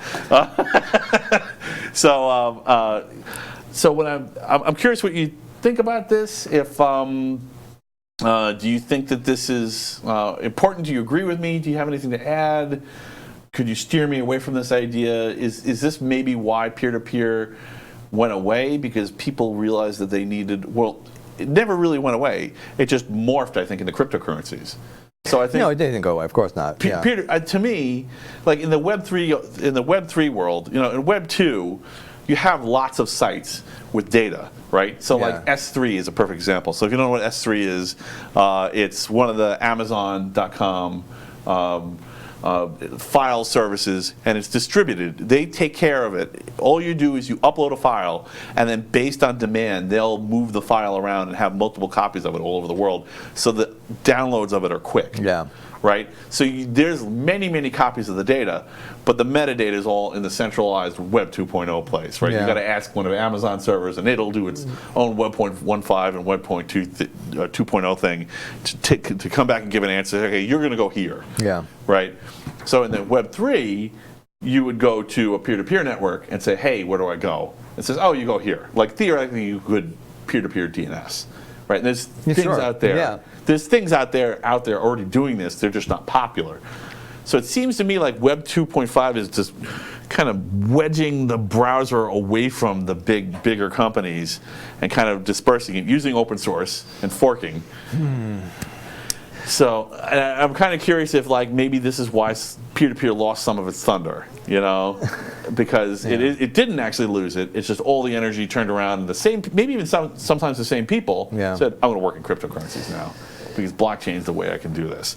So is Web 3.0, are you thinking of it, is this a standardized protocol, or is this your Well, theory? ideally it would be a standardized protocol. But is it your theory of what the protocol is going to look like? Yeah, well, it's a theory of what I think the role, the technology that people will be doing. In other words, people's web browsers won't go to a root server and then go, you know, in the case of DNS, right? You normally do DNS, you type in your DNS name, the TLD is looked up in a root server, and then some server inside of the DNS network points for that root server, points you to for that TLD, points you at where the domain name is, and then that tells you, okay, this is your DNS server. DNS server returns. It all happens instantly, or nearly instantly, and says, okay, that server's here, and then you go here, and then maybe another server says, oh, right now port 80 on that is there, and then you go there, and that's your web page.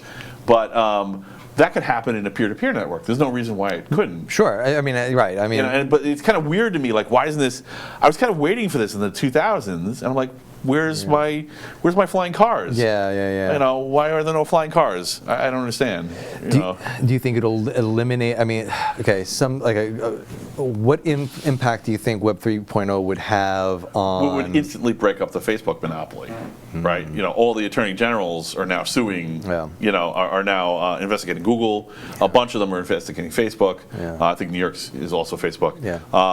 So, like, you know, if they really have these monopolies, it's because Web 2.0 has all the metadata behind the wall. Hey, get away! It's ours. You can't have it. Yeah. Or you can only have it under these conditions. Click here.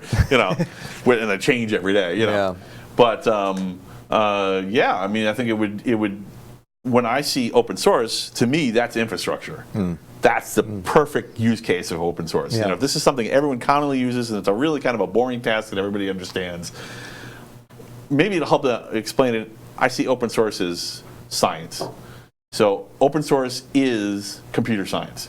It's literally the reference model, and in fact, it's actually the best science because it's almost the closest you can get to a perfect meritocracy, where people are rewarded for doing work and contributing and being part of it, and actually, you know, and to the point where even if you have two pieces of code, one's better, it figures it out pretty quickly. Yeah. Your peers figure it out pretty quickly. So. Where are we going with 3.0, right? Yeah, Where I think it's going. More interestingly, why aren't we already doing it? You know, what's going on there? Is this? So I think I have thought about that kind of paradigm that you're talking about right now, where you're eliminating a lot of the middle.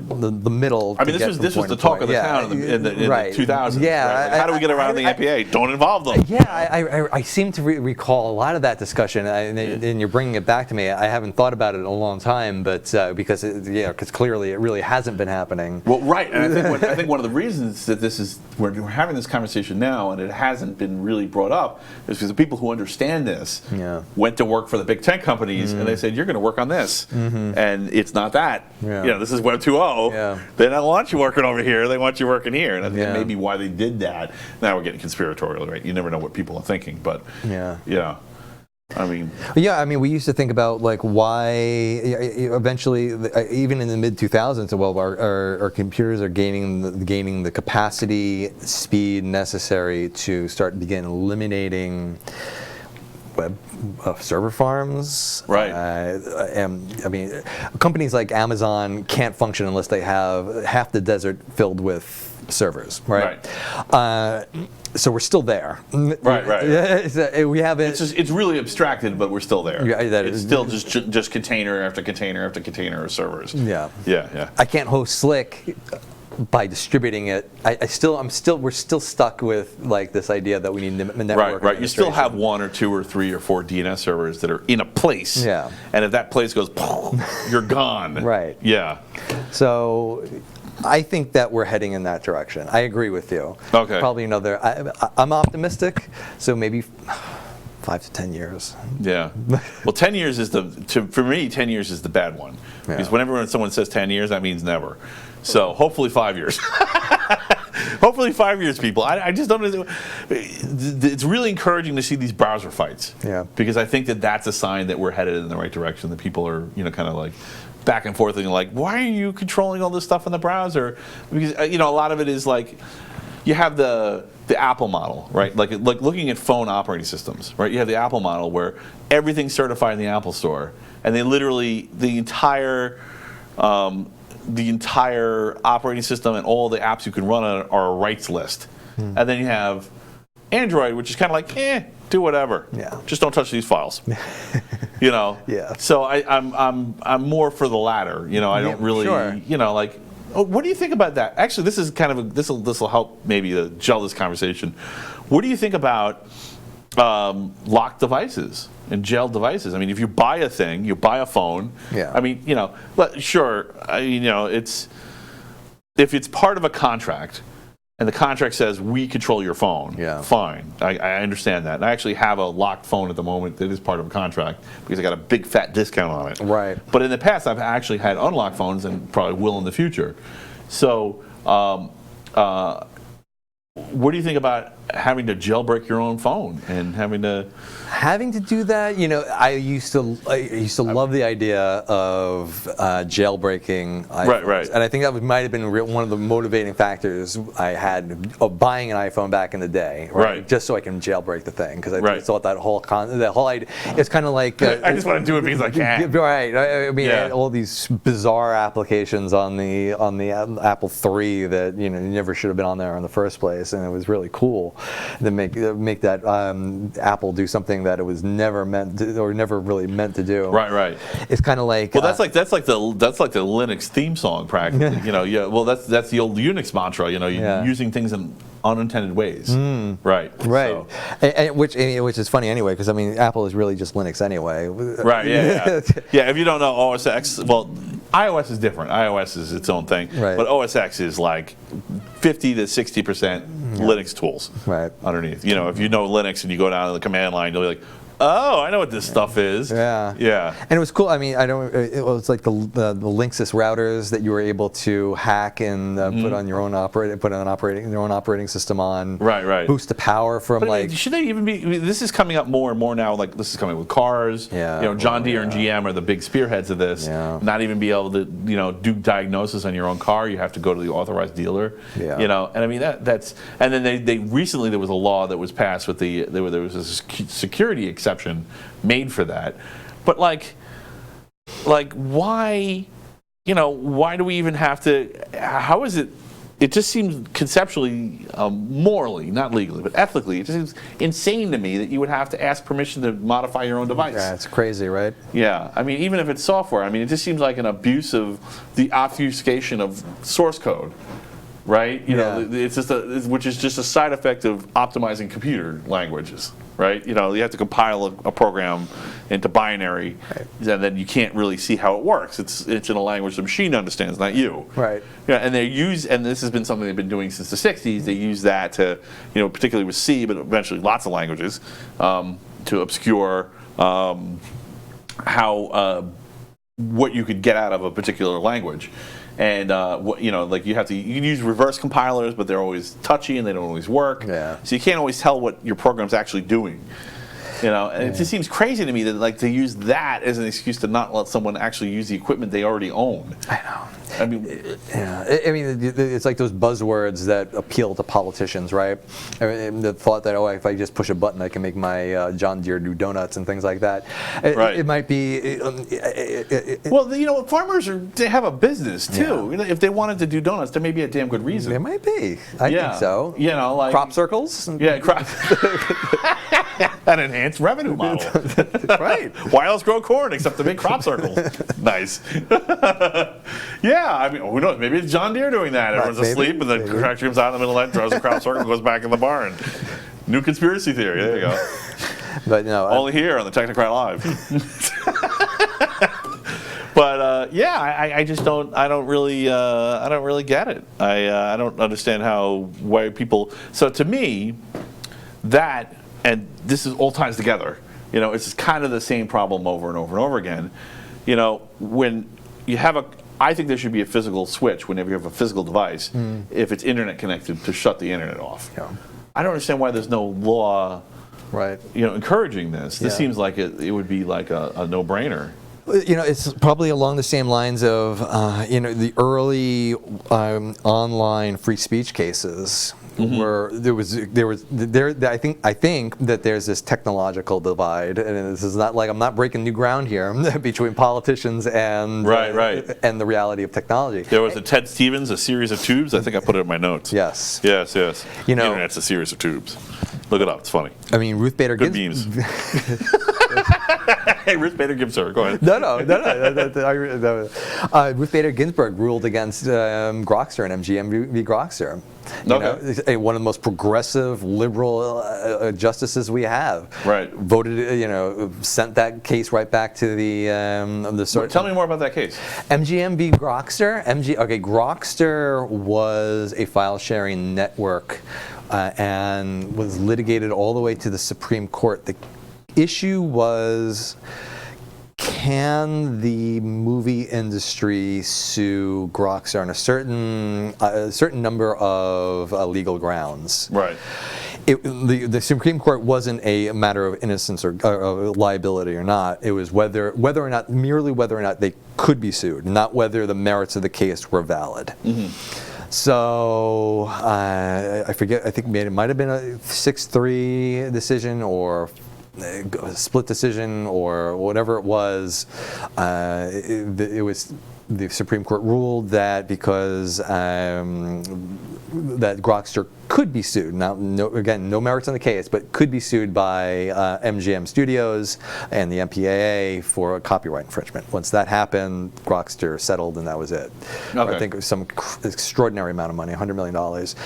So they had $100 million. Well, yeah. You got me at Grokster had $100 million. Probably didn't have anything close to that. Maybe they had a few dollars. Some insane amount. These gum wrappers and my backpack. There you go. All right, you got us. We're done. Bye. Yeah. We're bankrupt. Yeah, they operated on the Fast Track network. You remember the Fast Track? Kazaa? No, I don't remember that. Yeah, Fast Track was a big network for a while. So you're having. So I think the reason. So you're saying other people see this.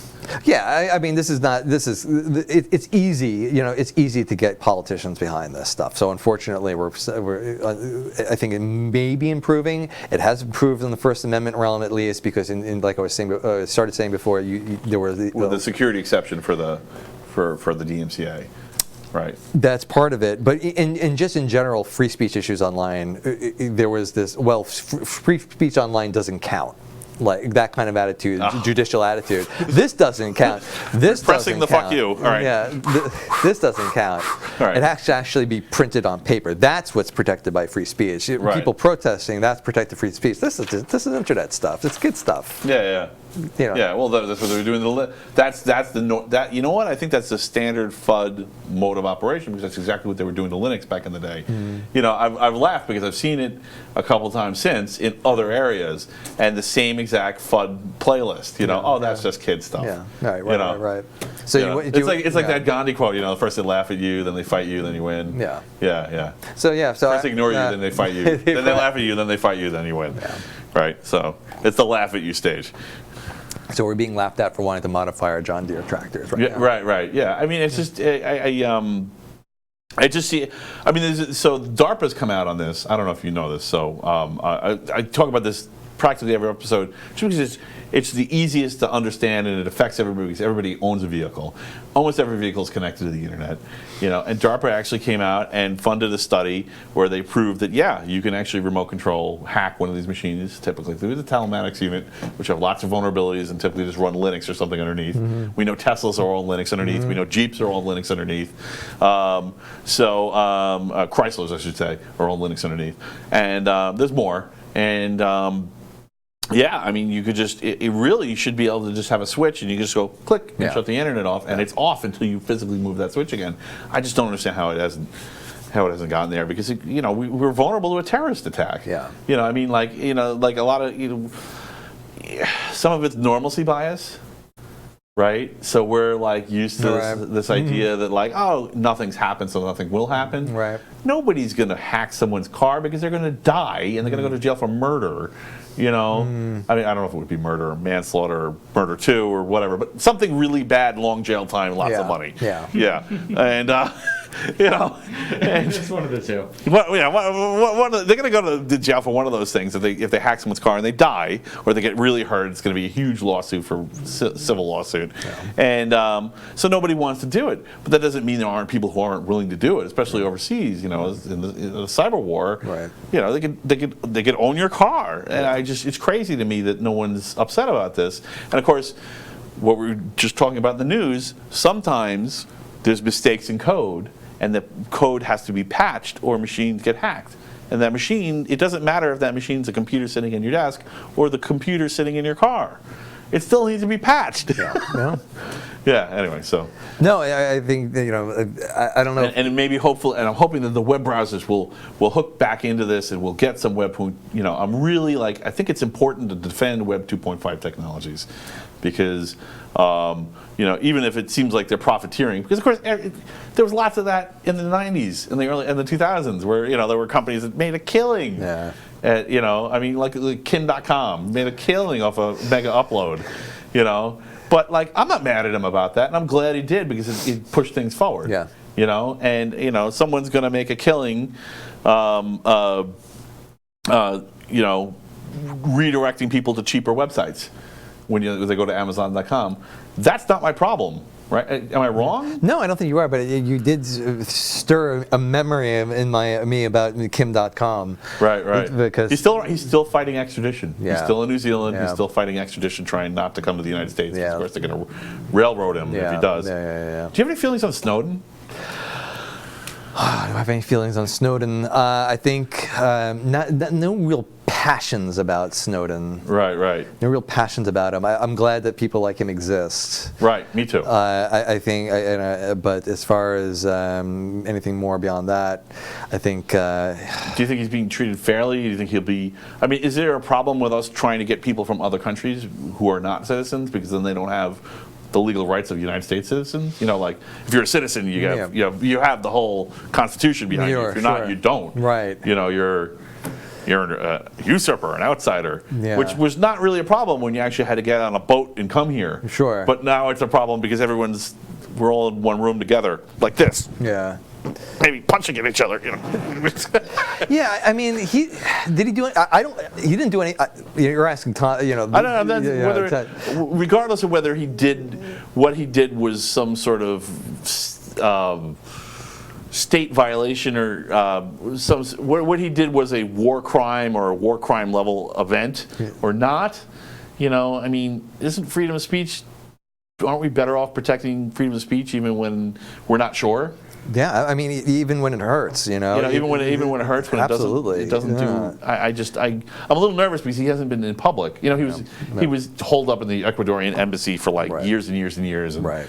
You know, and they finally the UK police went in there and pulled him out. Yeah. And then now it's gone. Right. Like, where'd he go? Yeah. Right. I haven't heard. You know, where's Waldo? Right. You know? Right. I mean, I hope he's relaxing on a Caribbean island. Right. And was whisked away there by some well-meaning James Bond type, but I have my doubts. No. Right. Yeah. Snowden, man. I think he's important. He's an important guy. I think he's. I'm sorry. I was talking about Julian Assange. I didn't mean to say. I said Snowden. I meant Julian Assange. Julian Assange. Okay. Yeah. But same. I mean, it's the same. It's very similar stories. So. Right. Yeah, my bad. So yeah, what do you think about Assange? And do you think that he should be? It's funny. I said Snowden, and everything I said for Snowden was correct, and then I switched to Assange. But also, yeah, what about Assange too? I mean, how should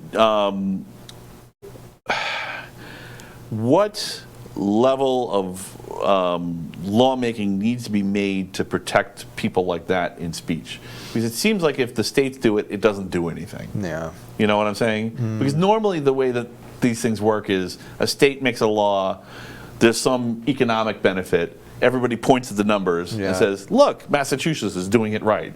And then everybody imitates them. Right. But like, how do you do that at a federal level, you know on a global stage?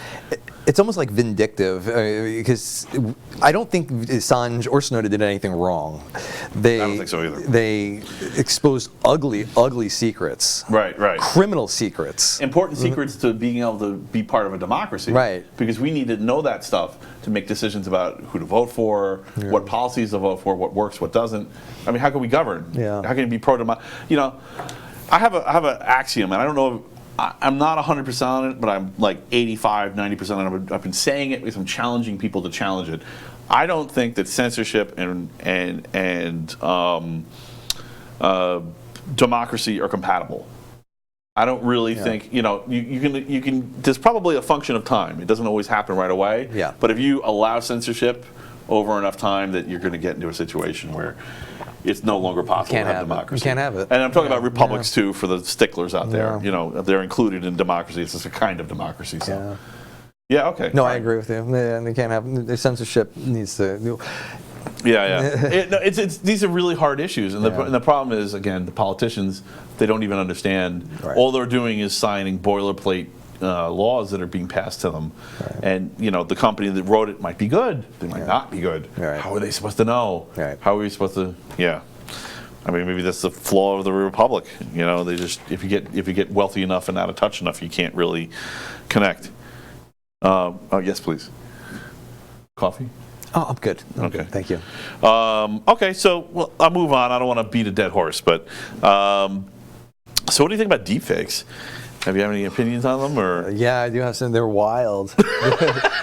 They're wild, and they can be so primitive. Have you been to Jordan Peterson, not JordanPeterson.com yet? Well, I know who Jordan Peterson is, but I haven't been. It's really good. It Jordan sounds just Peterson? like him. Yeah, Really? It's bonkers. Really? Yeah, you just type something in real time, it just reads it back to you in his voice, with his accent and his intonations and his pauses and stutters Really? and everything. I'm not familiar with that website. Try it out if you haven't tried it out So yet. wild. Yeah. There was just a thing last week. Apparently, Facebook is. I have no idea about the legal status of this. Thanks, man. Facebook's the legal status of they're putting up deepfake videos and offering a bounty to anyone who could find them. So there's going to be deepfake videos up on Facebook.com. I think it might be a smokescreen. I'm not sure. Deepfake videos showing people something that's just never happened. I assume it's a video of something that never happened. Yeah. And if you could detect it. So I'm not really sure what their motivation is in bountying this way and just putting these random videos mixed in with everything else.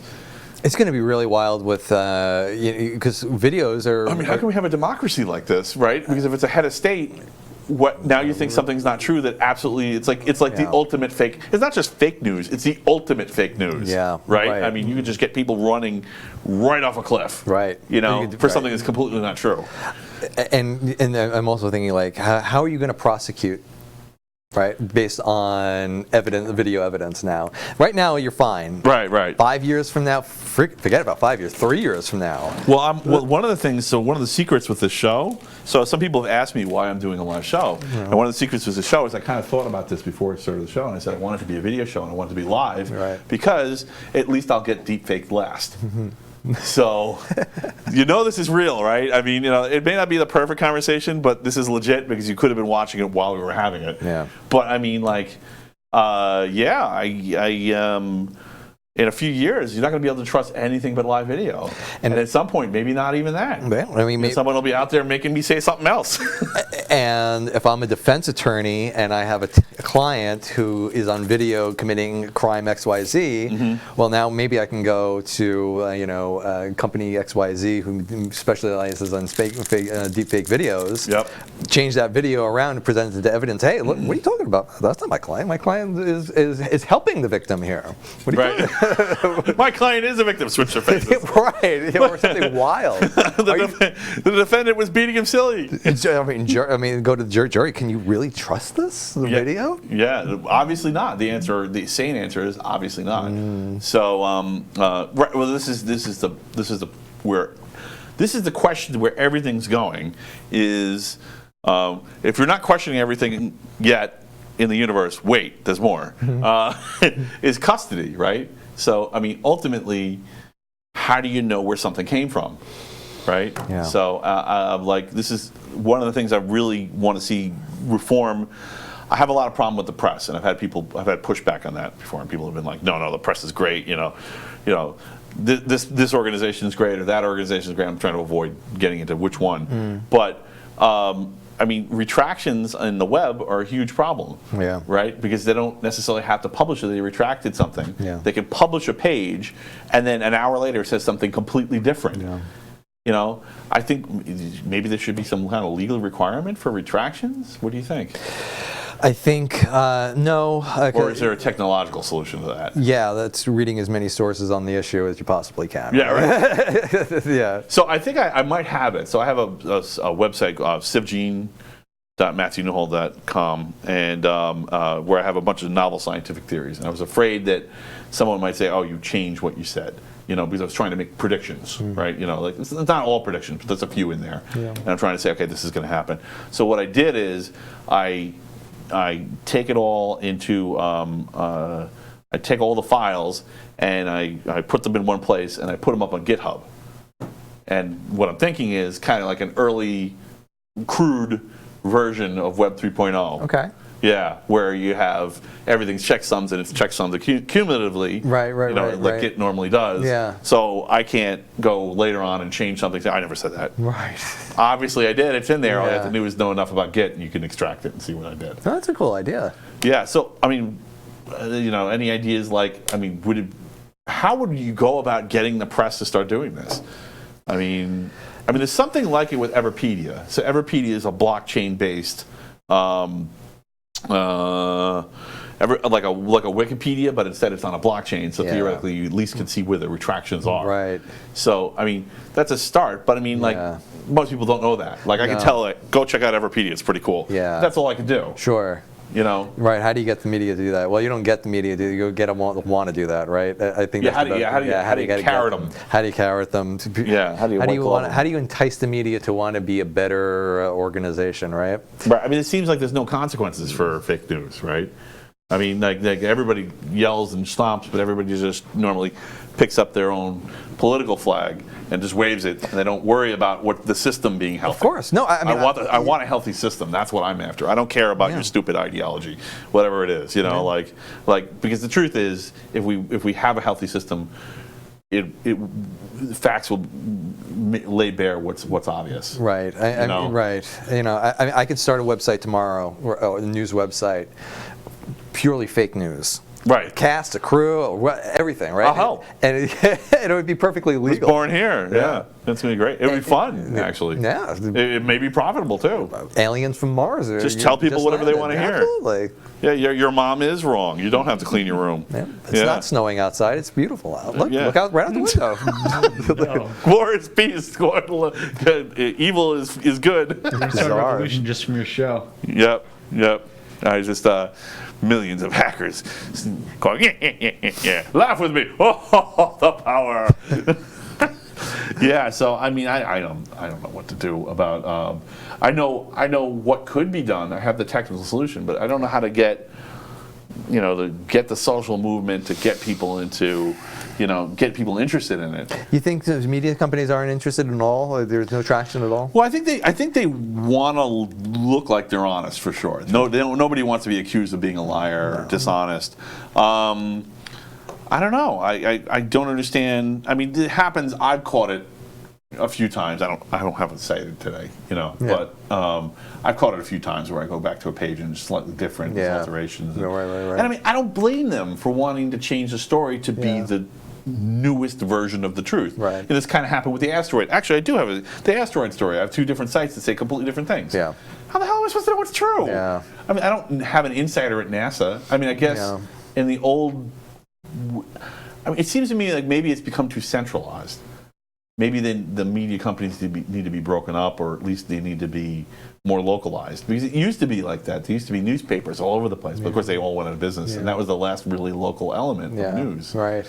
Well, I think we still have some element of local news. I think you're just seeing it in the form of blogs and smaller publications. Gothamist. Right. DNA Info, which is broad. Yeah, but I like still, the Gothamist a lot. Yeah, Gothamist is really cool. Yeah, the Post actually sometimes is totally swimming against the tide. Yeah. Regardless of whether you agree with them or not, they're definitely not. It isn't a cookie cutter of what's on CNN or it isn't just an AP press release. Yeah. Brooklyn Eagle. A lot of these cool little media companies that have cropped up in the last few years. Right. So go to the local media companies. You think that's the answer?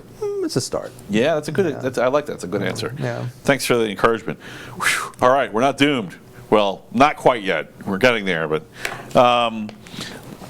okay. So I was. I have a question for you. It's kind of I got a personal insight from someone. You remember Slashdot, I'm sure. Sure. Yeah, they were one of your competitors. Oh, well, they weren't a competitor. Well, not so much a competitor, but definitely I participated on it. Absolutely. Yeah. I all about them. Wow. I have a 4-digit UID, man. Wow. Yeah. I was early on. I have to credit one of my peers with that for telling me about it in the early days. But yeah,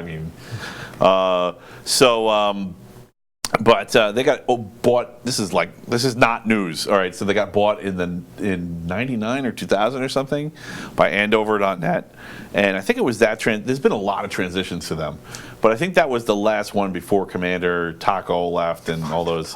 Yeah, that's his username. Yeah. So And one of the things that I actually went to a conference, and I saw one of the executives, and I was a little worried because I really liked Slashdot. I was really involved at the time. Now it's like I just go there occasionally, poke around. But I was like, what is more valuable to you? Is it the code that you're after, or is it the users? And they were like, oh, it's absolutely the community. The community is what we care about. It's about curation of the community. What do you think? You know, having run a website with a community, you know, having been down the same road, is it the community or is it the code? Yeah, it's community. You can always replace the code. Can't replace the community. So it's not a chicken and the egg. It's clearly the egg, and screw the chicken. It's interesting you bring up the chicken and the egg. Oh, and by the way, the answer to that question, the chicken and the egg, which came first? Yeah. It's the egg. Nice. Yes. See, I knew that. I set the egg.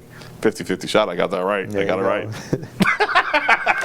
Why? Why is it the egg? Well, the egg hatched the chicken, right? Yeah. It's its first chicken. What laid the egg? Proto-chicken. That's right. A Sasquatch clearly laid the chicken egg. Yes, the very first chicken was a Sasquatch. No, I'm making that up. Okay. So, any particular reason why you think it's the users? I mean, you're not gonna. You can have all the code in the world. I mean, if you don't have people to look at your site or participate on the site with, I mean, what's the point of having the code? Right. I guess. I mean, if your code is so valuable that it's doing something so fascinating and unique that it's just gonna draw the same community in when it's re-implemented, then I guess that's one of those circumstances where it's fine. But okay, sorry. I was just checking that. I'm not being rude. I was actually. This is one of my trusted confidants. This story's got to be fact-checked, though, so I'm not going to talk about it. Okay. All right. Sorry. No. Once I encourage you, so if you know me and you have my number or my information, feel free to pop in the comments and ask questions. No problem. We'll answer them. So, okay. So, yeah, I mean, of course, to some degree, the code itself shapes why users want to go there. Sure. Right? You know, so I mean, like, I really love the /meta moderation.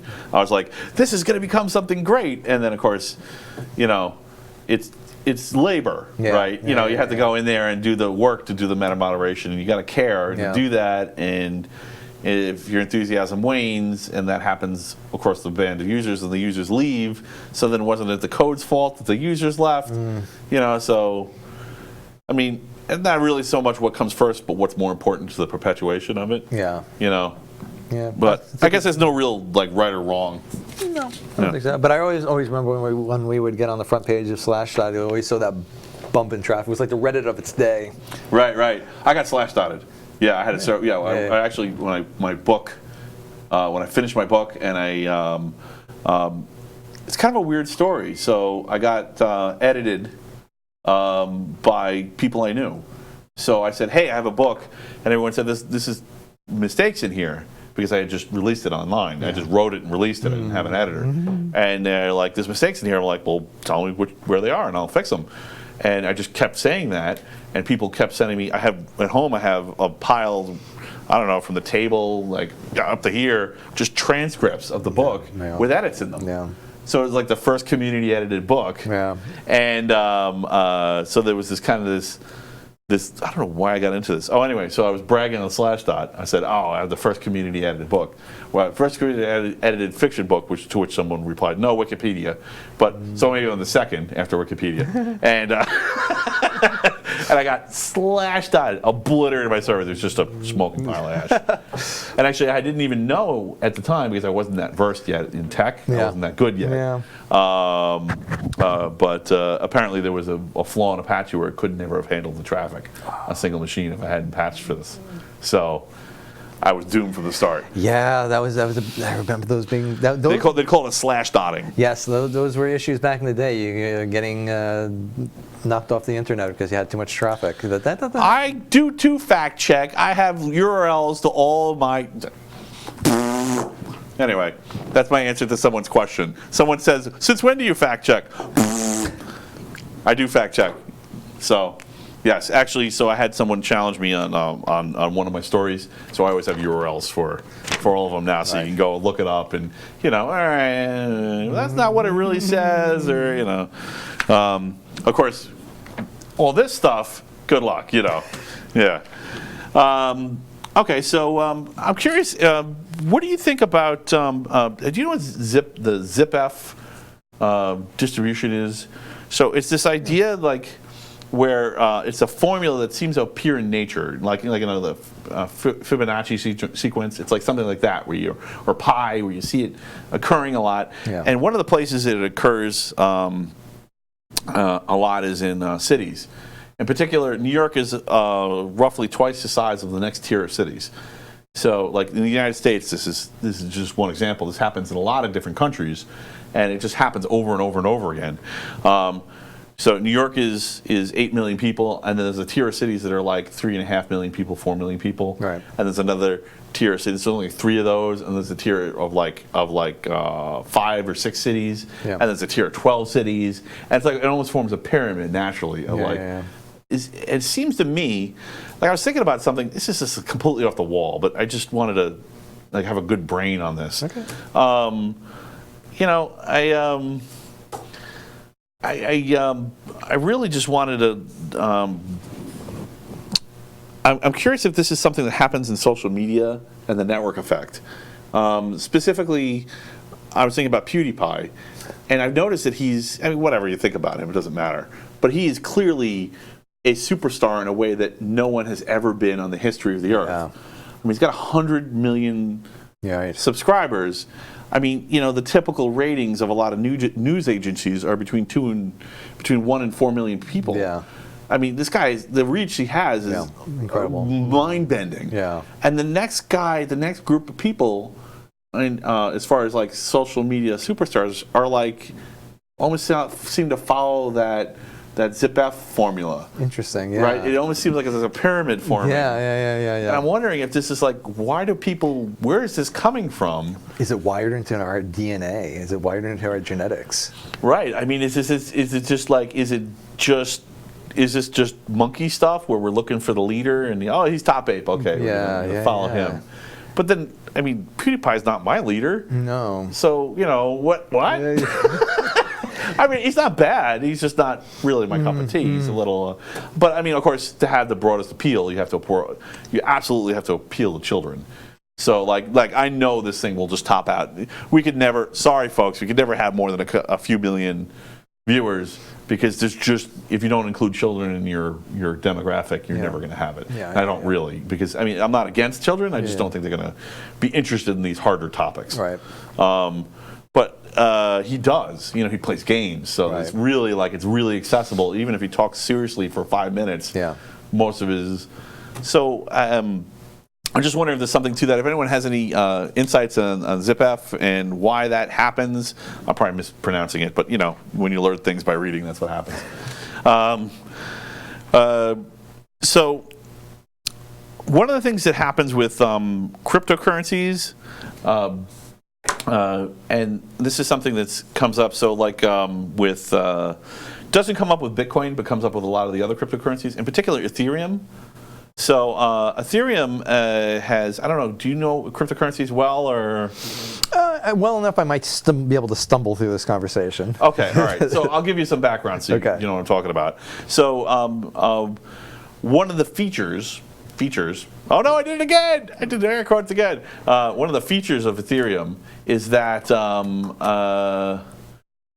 Ethereum you have a payload area where you can have colored coins, and you can create entire currency networks as a subcomponent of other coins. So you can buy a coin and make that kind of its own economy. Yeah. And break it into little tiny pieces.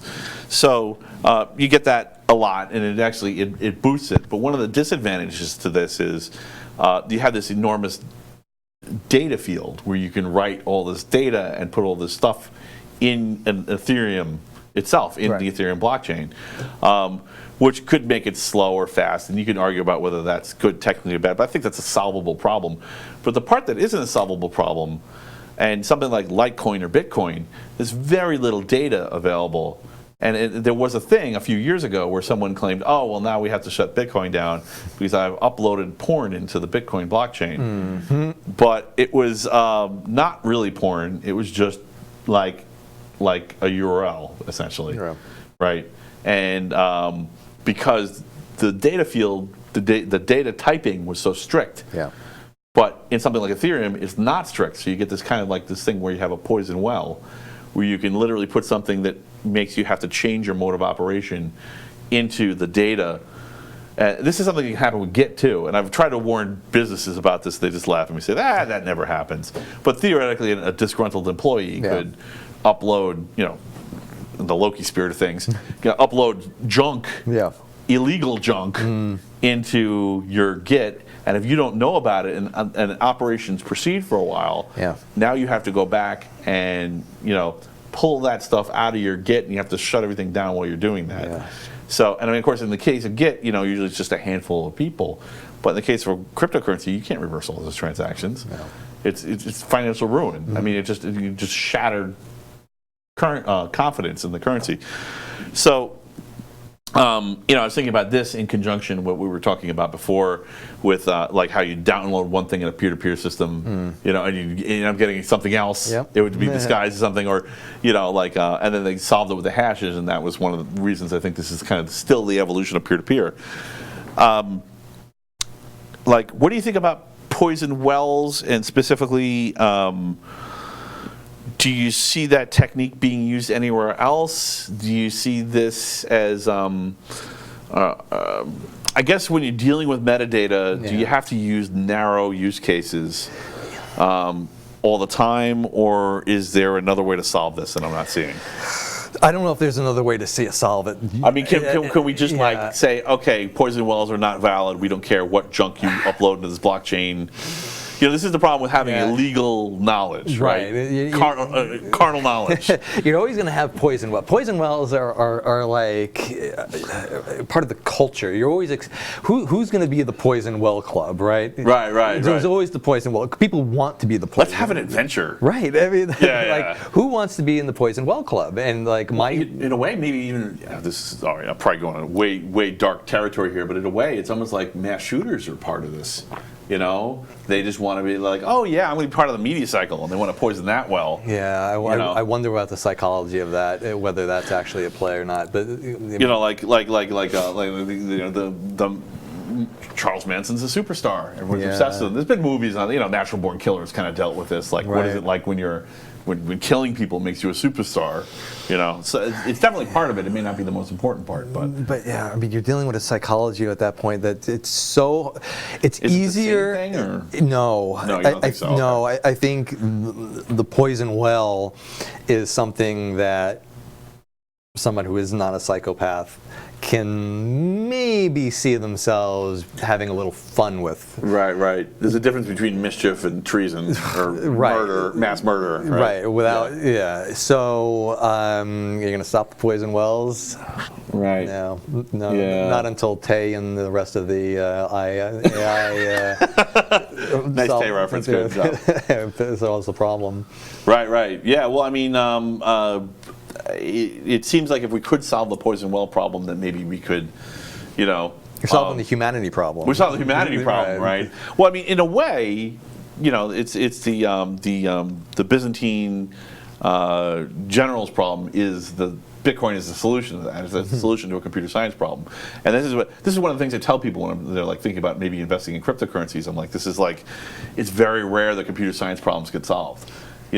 Sure, you can implement a solution of an understood problem, but if it's a new solution, it's a big deal. Yeah. So this person anonymously solved the computer science problem. That's got to tell you something that this is a seminal event. But it's only in the case where the data payload's very small, because if it gets too big, I mean, can as a society, can we get to the point where we can just turn a blind eye to something that's junk mixed in with quality? Because, there's been a lot of talk about, we're going to put legal documents on a blockchain. Good luck if they're really strictly typed, and nothing ever changes in them, maybe, but I don't know. I mean, voting seems more plausible. I think voting might be a solution to that, right? I mean, but no, I don't think that I don't know if we necessarily want to find the solution to it. Mm-hmm. Maybe we don't want to. Maybe Right. we want to allow a certain degree. So you think credibility is going to be how we solve this problem? You know, like where it's him. I'm not choke his neck. He did it. He was the carrier. He was the last one to touch it. I think it's a start. Yeah. I think it's already. I mean, that's what the legal system already does, right? Right. You know, like you can't introduce evidence if you don't know where the hell it came from. Right. You're like, oh, look what fell from the sky. You know, like in a Hunger Games or something. You know, a little parachute and a bell. You know, where did it come from? You know, that's the Right. first thing a lawyer attacks. Of course, the Yeah. credibility. You're always going to the credibility of the evidence. Credibility of evidence. It's like Credibility of the evidence. so it seems like we're in an interesting situation. So I don't know if you. I really appreciate that you have this legal background and you also understand computers. I know these are tough questions, and I'm not saying I don't have answers for these either. But thanks for entertaining me and letting me. If I'm going too far, let me know. We can get into something lighter like biology or something. But Swing away. In what world? Only on the Technocrat Live can you say biology's light. But so I think I segued one too many times and I popped my stack and I don't know what I was talking about. Where I was going to go with this. Yes, I do. It was on my sheet. No, it's not. Oh no. All right. Well, we'll have to come back to it. I'm sure I'll think of it later. Oh yeah, with the custody chains, and so there is I did some math on custody chains, and so genetics, of course, is a huge technological change, you know, for the legal system, right? There's been decades and decades of exonerations and convictions of previous crimes that no one knew who did what, and one of the reasons is because statistically, DNA is a good genetic match. Of course, there's the issues of whether the process is followed and whether it's solid or not. And you get scientists and experts talking about the actual genetic testing. But assuming the testing is good, the best case, it's something like 300 million to 1 that genetics is correct. Right. So I actually did the math, and the car crash, based on the amount of car crashes in the country, the odds that a police man or woman driving your evidence from point A to point B will crash and destroy the evidence is significantly higher than genetics. Okay. So genetics are actually really good. Wow. All right. Yeah, so you could actually trust them more than humans. Okay. But here's the weird part. So, and this is something that came up with the WikiLeaks stuff, but don't worry about the WikiLeaks. I just think that this is an interesting problem. What people who were in that field didn't understand is that some of the WikiLeaks emails were signed with DKIM signing. You know what DKIM is, right? Yeah. So the statistics on that are about 3 orders of magnitude better than genetics. So right now, digitally signing messages is the best chain of custody in the entire legal system if you're going by odds. Fascinating. So I'm wondering if there's something to the poison well and to digitally signed documents. Like,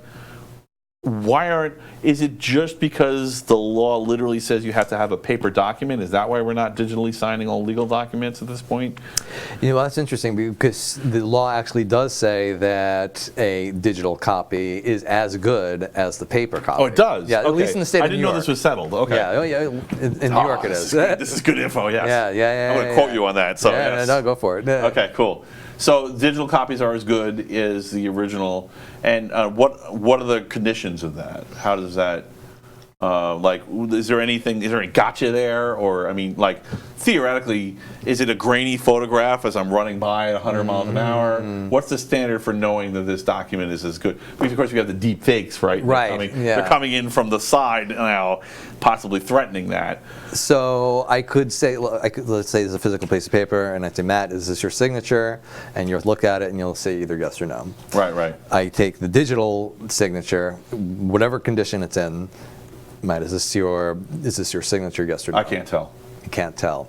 Well, that would be the same thing. It would be legally the same thing as you saying, is this your signature? I don't know. Oh, interesting. Yeah. Now, is that good or bad? Depends on which perspective, whose side you're I guess on. this must have come up with photocopiers before, right? Or Xerox machines? Sure. Right? Like a crappy Xerox is way worse than a bad good evidence. Yeah, bad evidence. Right. Sorry, I would have warned you about this, but I didn't know you were going here either. So, I mean, it takes a ton of studying like, when you're trying to like come up with legal answers for stuff like this. And now you're getting into forensics. Right. Yes. Well, this is something that, Yeah. well, this is really what the Shield Acts is really about, is like, what's your forensic responsibility? But the question is, what's your forensic responsibility for anything? Yeah. Right. I mean, it's kind of all been a hand trick. This paper's real because I say this paper is real. So but we have the possibility now of like verifying things in a mathematical way that really wasn't technologically possible before like this decade. Yeah. So in a way that's better than genetics, and we treat genetics as sacrosanct rightly. Yeah. So I mean, at what point does digital custody? Do we need like a framework for digital custody to understand when the photograph is too blurry, when the deep fake is possible? Yeah. How do we do that? Holy crap. That's a great question, and I have no answer for it. That's a good answer. Wow. Yes, I have stumped him. Yeah, no. We have a stumpage. Yeah, I'm stumped too, man. I don't know the answer. Like, what do you, Thanks, man.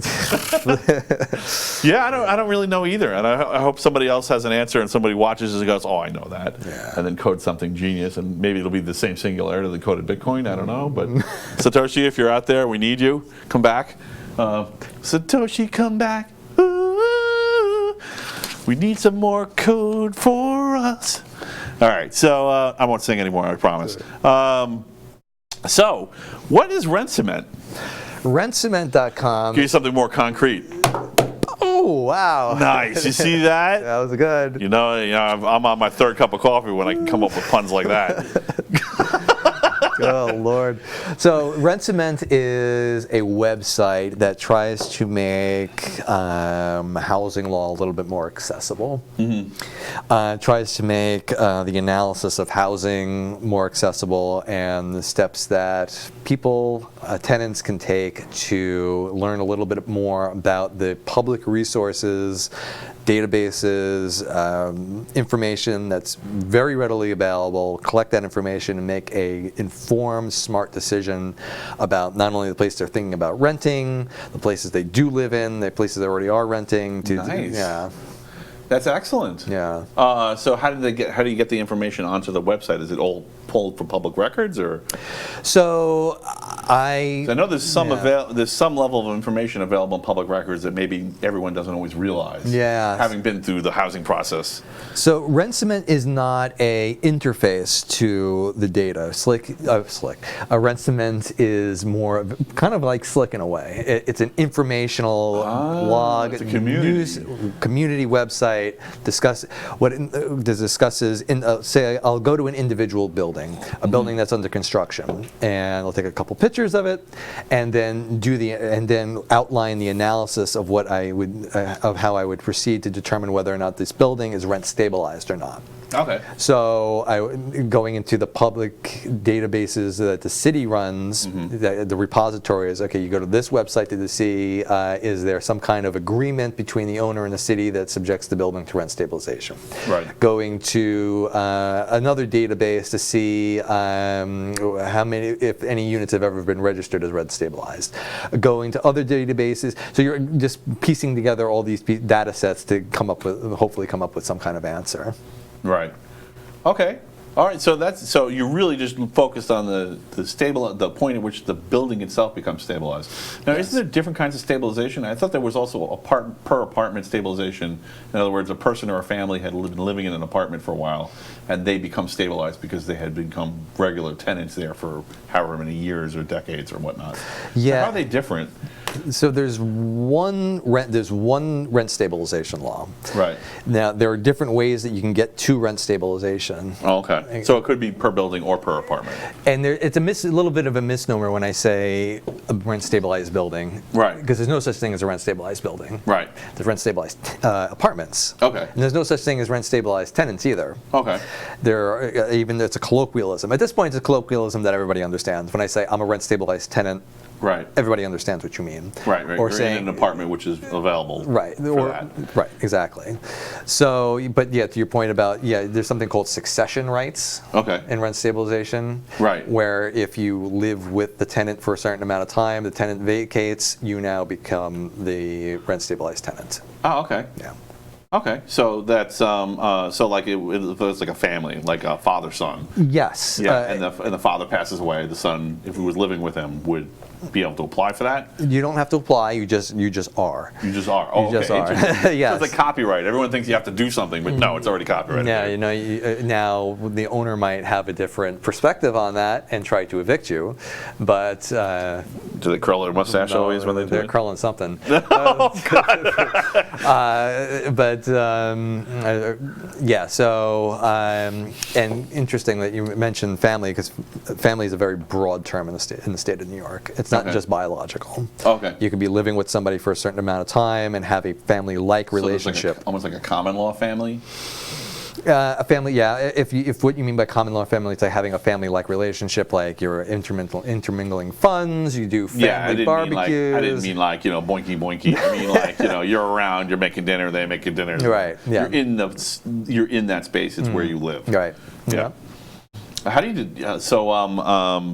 So and rent cement is to help people to figure out whether they're eligible for this or Not necessarily eligible. It's also a commentary. The tagline. or what rights they have, maybe. Perhaps, Yeah. but the purpose, the tagline of rent cement is where tenancy and construction meet.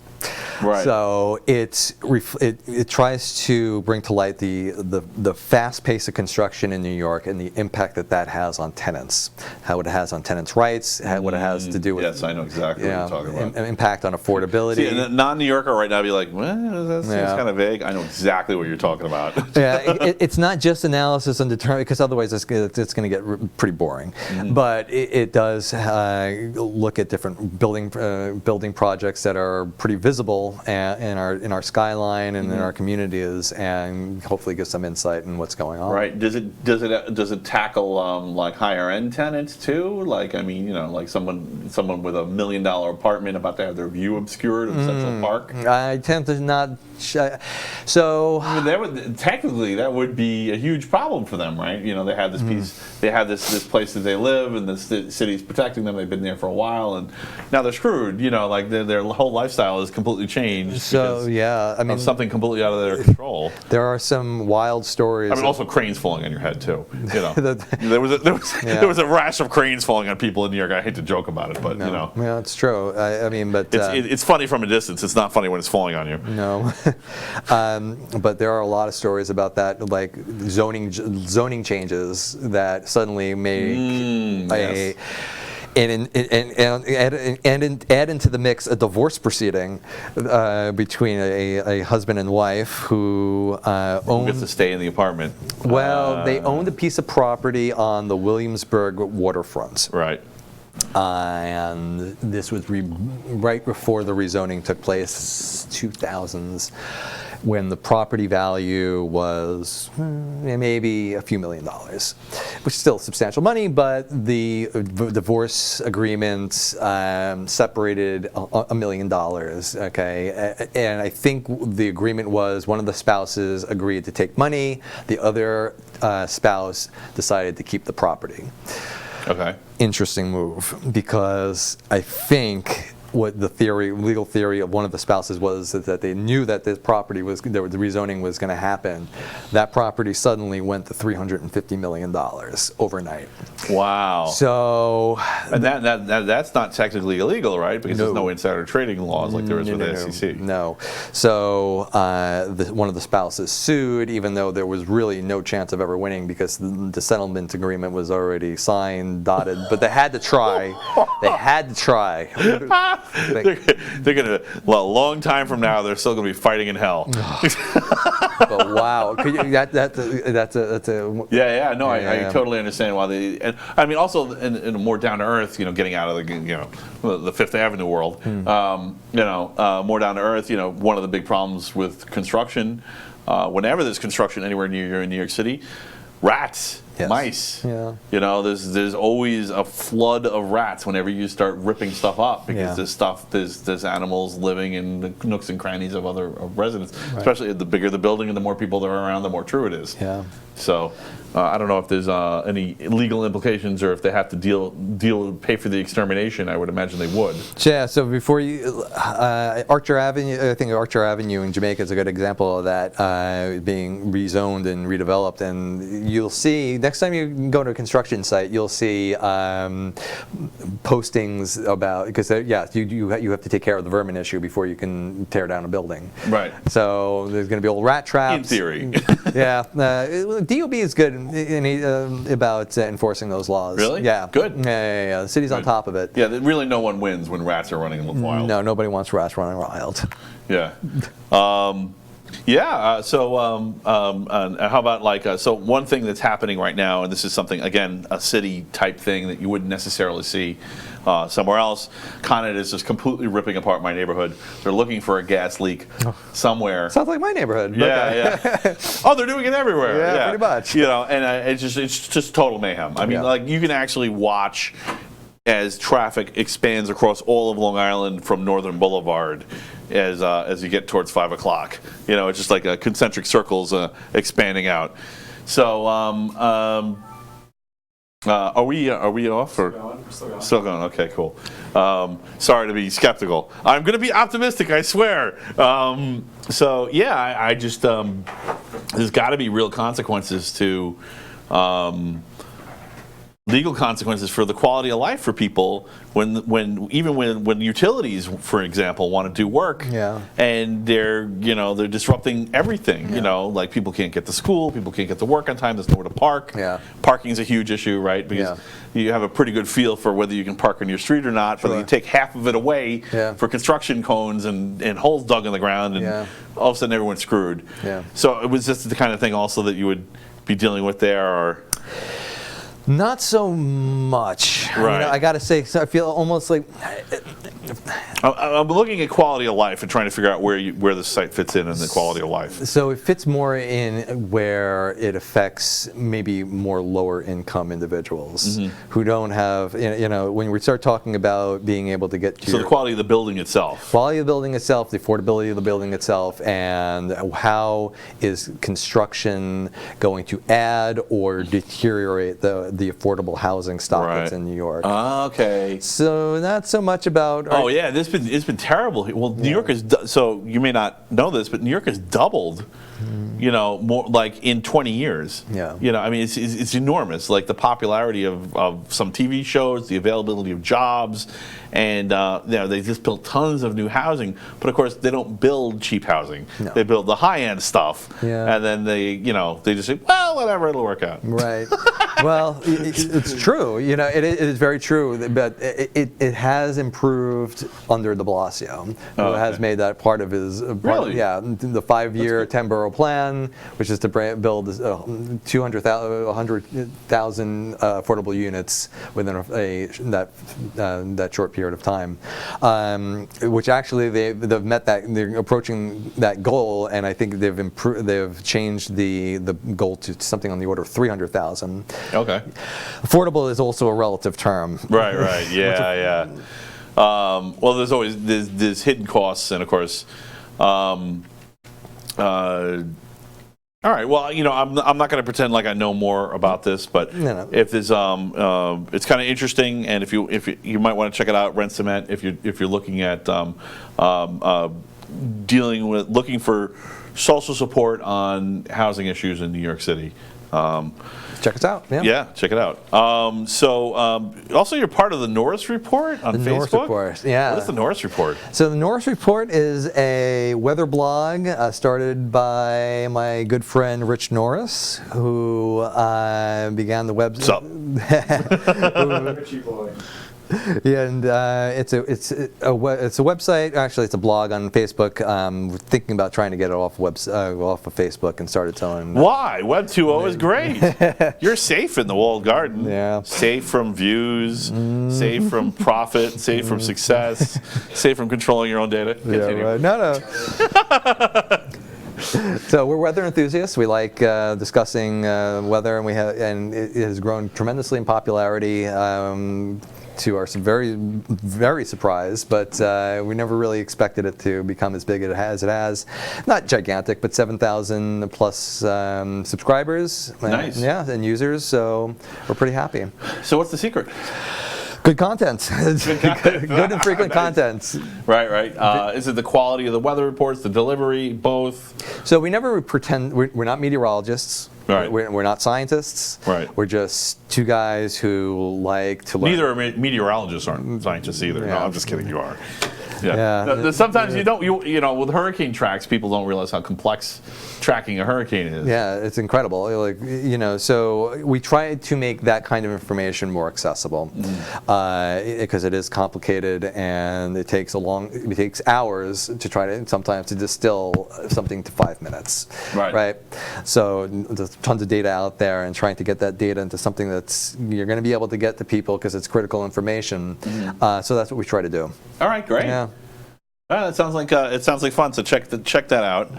I'm kind of I guess aviators are inherently kind of weathermen. Got it. Well, I took plenty of aviation. Motorcyclists too. Actually, I ride a motorcycle. So do I. Oh, you do? Yes, I didn't know that. Yeah, Awesome. yeah, All right, yeah. fist bump. Yeah, that's cool, man. Yeah. So Around Area 22, you gotta ride a motorcycle.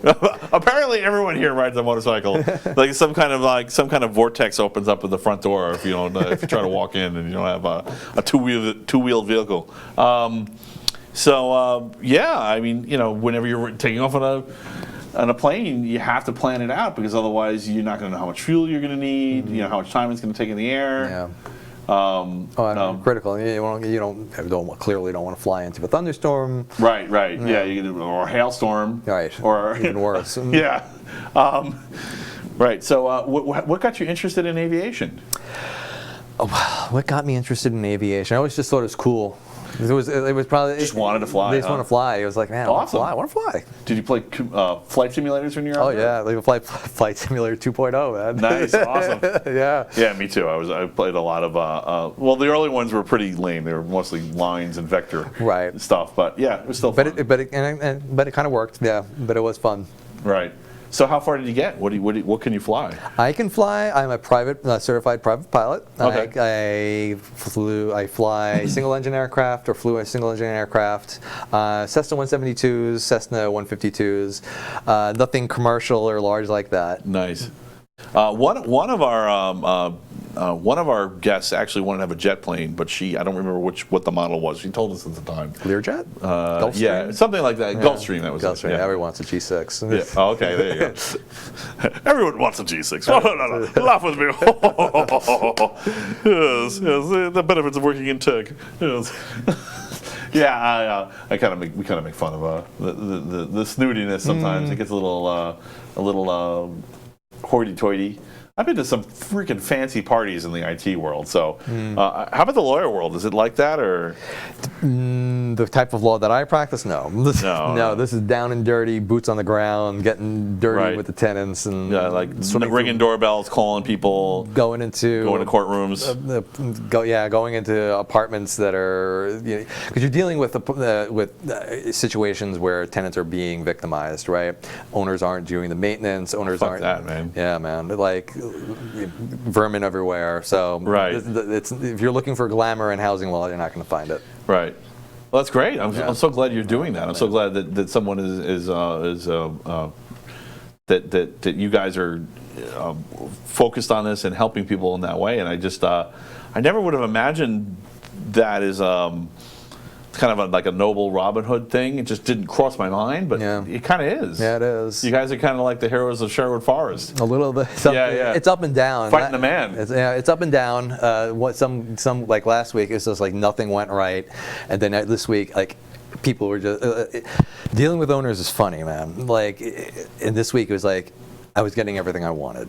It was as if somebody gave me the Thor's hammer of power, right? And it was like I was given all this power for overnation. It's like it was like I had to sleep on it. I was like, how am I supposed to something that is a hugely impactful piece of power I was given by the owner. It's like we'll do anything you want. I'm like, what?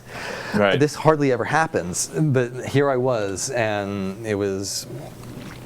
Oh, he just does that. You know, Okay. he just crawls around sometimes. No, No, yeah. Yeah. It's some kind of LARPing, I think. So it's difficult. It's difficult to handle that sometimes.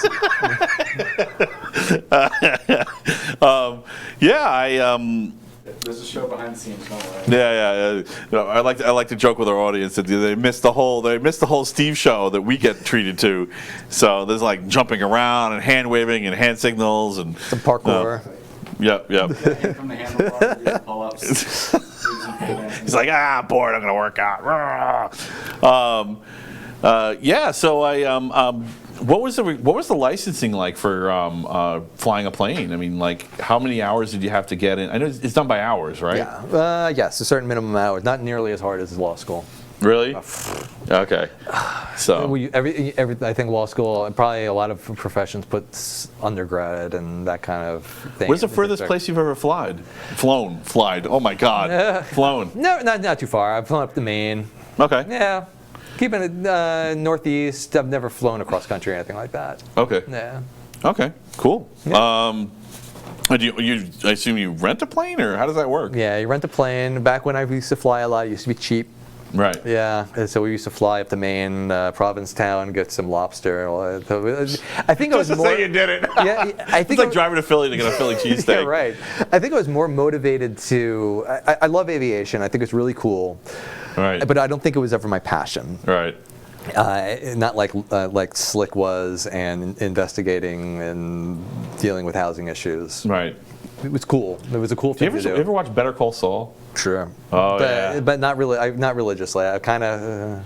So this is spoilers. Sorry, just tune out for 1 minute. So there's this great scene with Saul later on in his career. You can even say kind of post-career, and he just sees some kid getting arrested for shoplifting, and he doesn't want to like piss the cops off because he's hiding, but.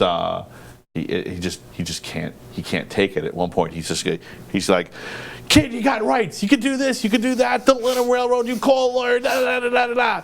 And then the cops look at him like, you dick. And I was like, yeah, okay, I kind of get it. Yeah. No. I've had circumstances You're like passionate. that. No. I gotta help you. I You have can't let to. this happen to you. I've had circumstances where I've had to. Right. Where I've seen people. I think that's the definition of how to make yourself a good guy, right? Because people otherwise, like, the justice system can't work unless everybody's at least got a fair shot. Yeah. Right. Because what is it detecting otherwise? Who has more money? Right. Yeah.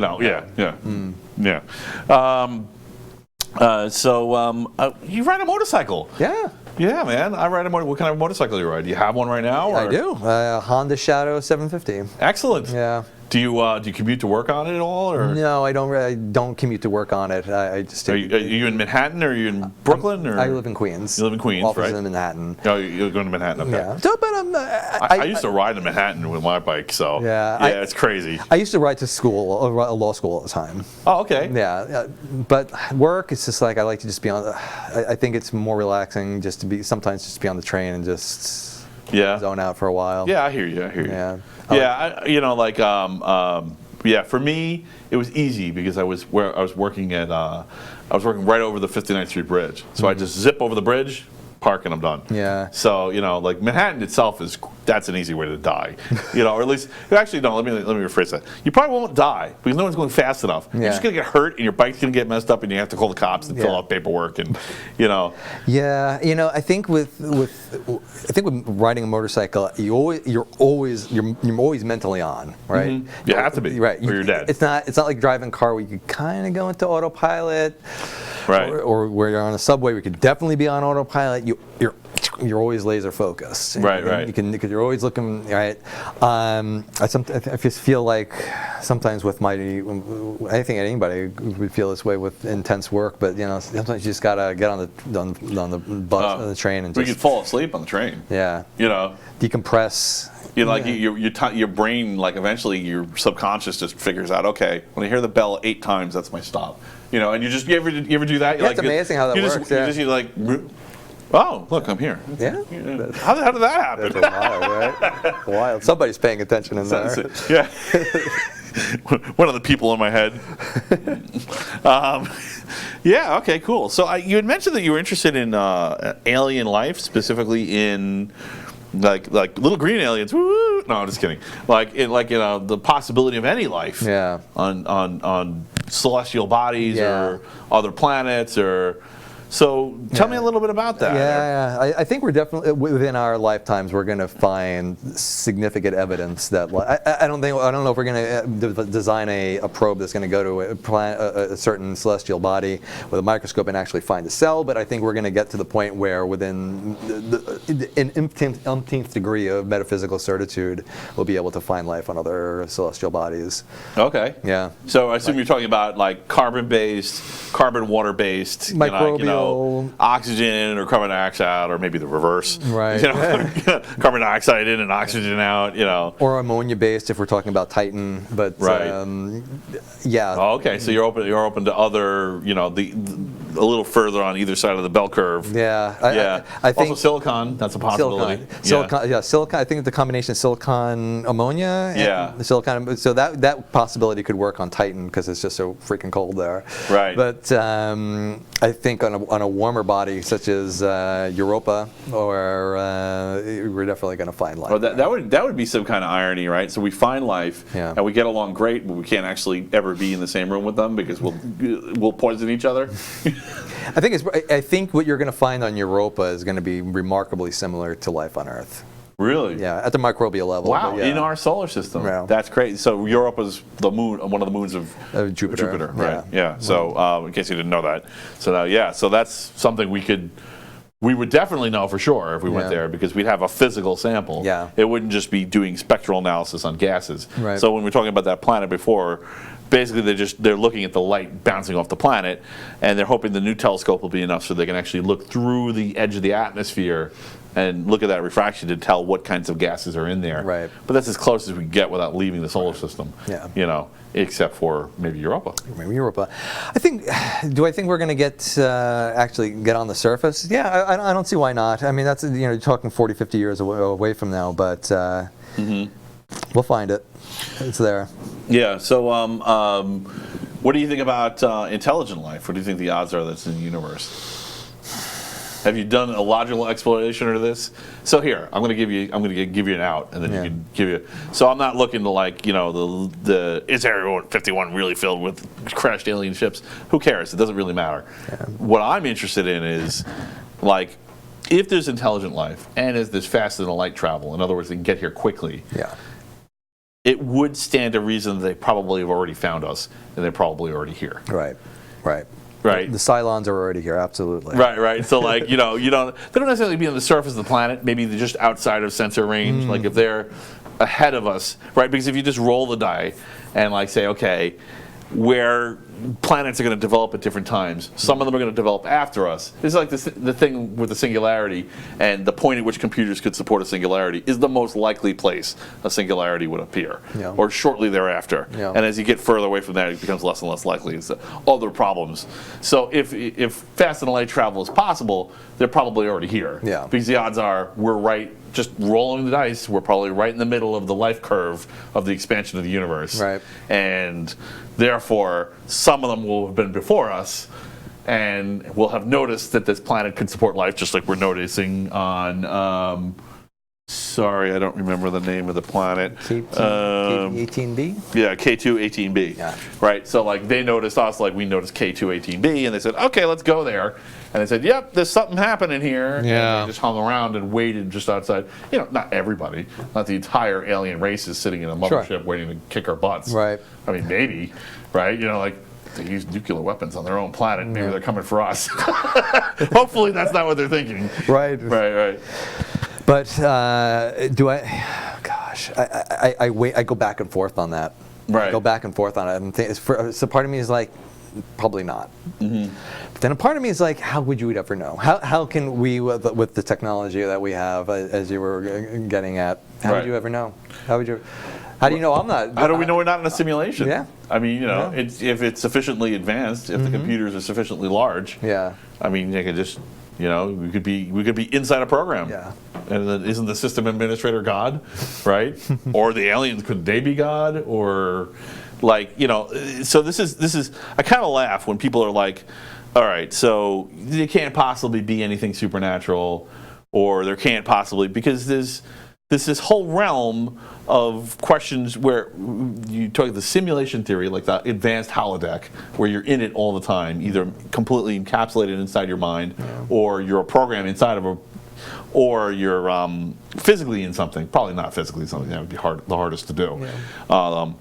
But like that, and aliens sitting at the periphery of our ability to see them, and a supernatural deity or supernatural deities, a la the Greeks, or the Romans, they have the gazillion gods and they're all fighting all the time. Loki and Thor, right? So Marvel did.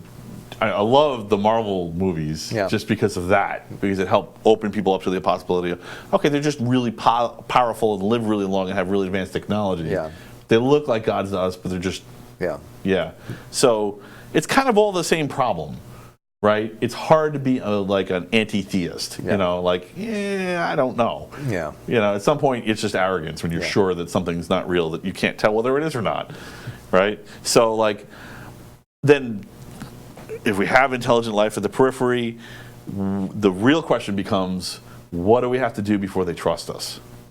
I think that has really awesome implications for humanity. Yeah. Like, what is our test? They're waiting for us to do something. Yeah. Whether it's get real about something. I mean, there was a really funny Twilight Zone where they were a Twilight Zone where there was aliens were waiting at the periphery, and then they came down to Earth and said, "You guys have done a terrible job. You've got 24 hours to fix it." And then all the world leaders met at the UN, and they made a universal world peace. I said, no, you were bred for war. You're supposed to kill each other. You're terrible warriors. And they destroy the Earth. But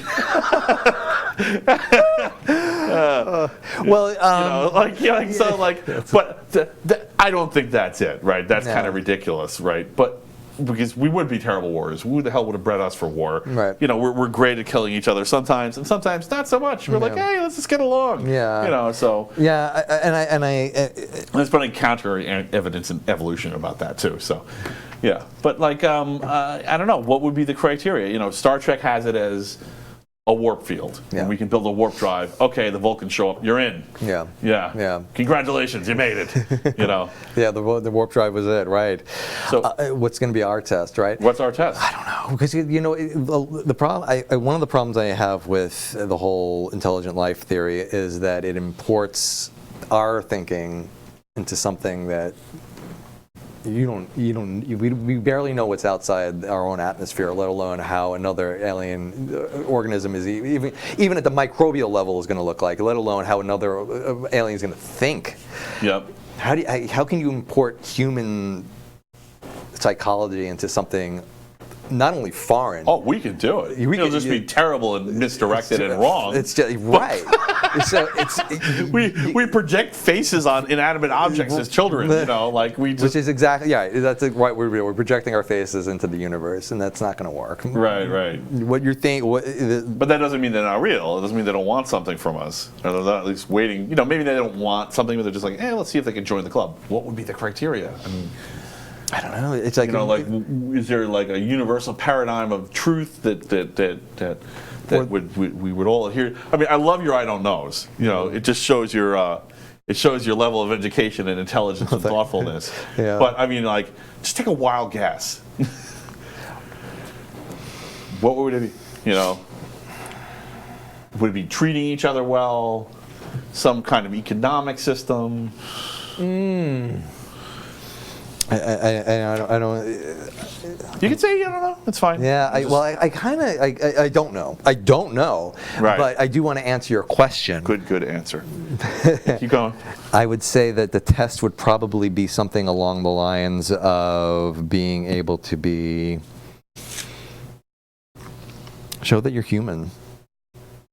Really? Yeah. Like empathy? You think? No. What does it mean to be human? What are you? What are you? Oh. So. What is your role here? He's pulling a Descartes on you. Okay.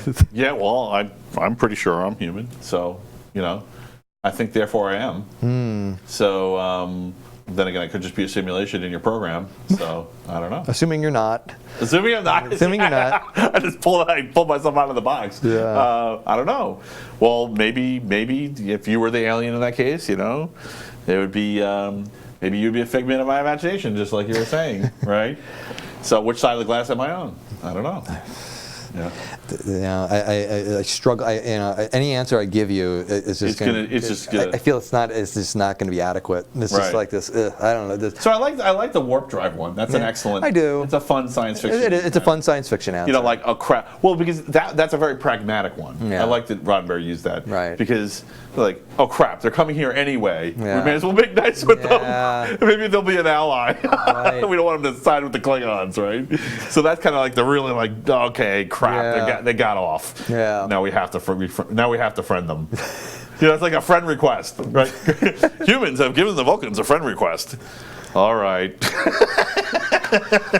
What was the test back? Oh, I forgot. It's a very famous sci-fi movie from the 50s with the iron, the robot, the iron. Oh, yes, Iron yes. Man. The one they redid it recently with, was it Keanu Reeves? Maybe. Yeah, I know the one you're talking about. It's like you guys have 24 hours to. It was similar, but it was like to make peace and get rid of nuclear weapons. Yeah, take me to your leader, and it was there was I don't remember either, but I know exactly what you're talking about. Right. So the test was was making peace. Right. So. Yeah, the Twilight Zone was a tongue-in-cheek. I don't really think that's probably not it. They just kill us. They wouldn't give us a chance. They just, if it was war all along, they just would kill us. Which is maybe evidence that they're not here at all, because these guys are crazy. Why not just finish us off already? Yeah. What are you waiting for? Yeah. Even if we detected you, who cares? What are you going to do? What are we going to do? Listen to him, okay? We'll work something out. They're waiting until none of us do that, right? Turncoat on the whole species just to save their own butt. Right. They're like, okay, when no man will sell the moon anymore, that's when we'll come down here. Gosh. Yeah. I don't know how to measure that, but that's a pretty good one, right? That is pretty good. Yeah. All right. Well, thank you so much for being on my show. It was. Do you have great anything to be you here. want to ask me, or anything that's we should have covered that I didn't, that I missed? Well, we covered a lot, that's for sure. Do I have any questions for you? Where do you see the Technocrat live in a year from now? Hundreds of subscribers, I'm hoping. Yeah. So I really hope so. And if not, I may do it anyway because I'm having fun. Yeah. This isn't a business model. I really just want to make people aware. You're in a technocracy, and the decisions that people are making for you matter. And it matters more every day as the computers creep into every little thing that you do.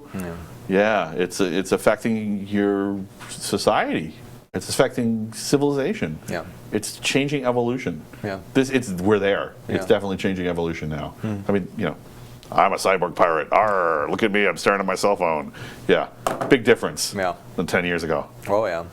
Is that a fair answer? I think that's very fair. Okay, great. Thanks so much. Thank you very much. On again? Absolutely. Would you like to be on a panel? Sure. All right. You can get me on a panel. So that sounds great. Check out your websites. What were they again? Slick.com with a Y, SLYCK.com. You got rentcement.com, and you can check us out on the Norse Report on Facebook. Tom Mennecke. Thank you. Good night. Bye-bye.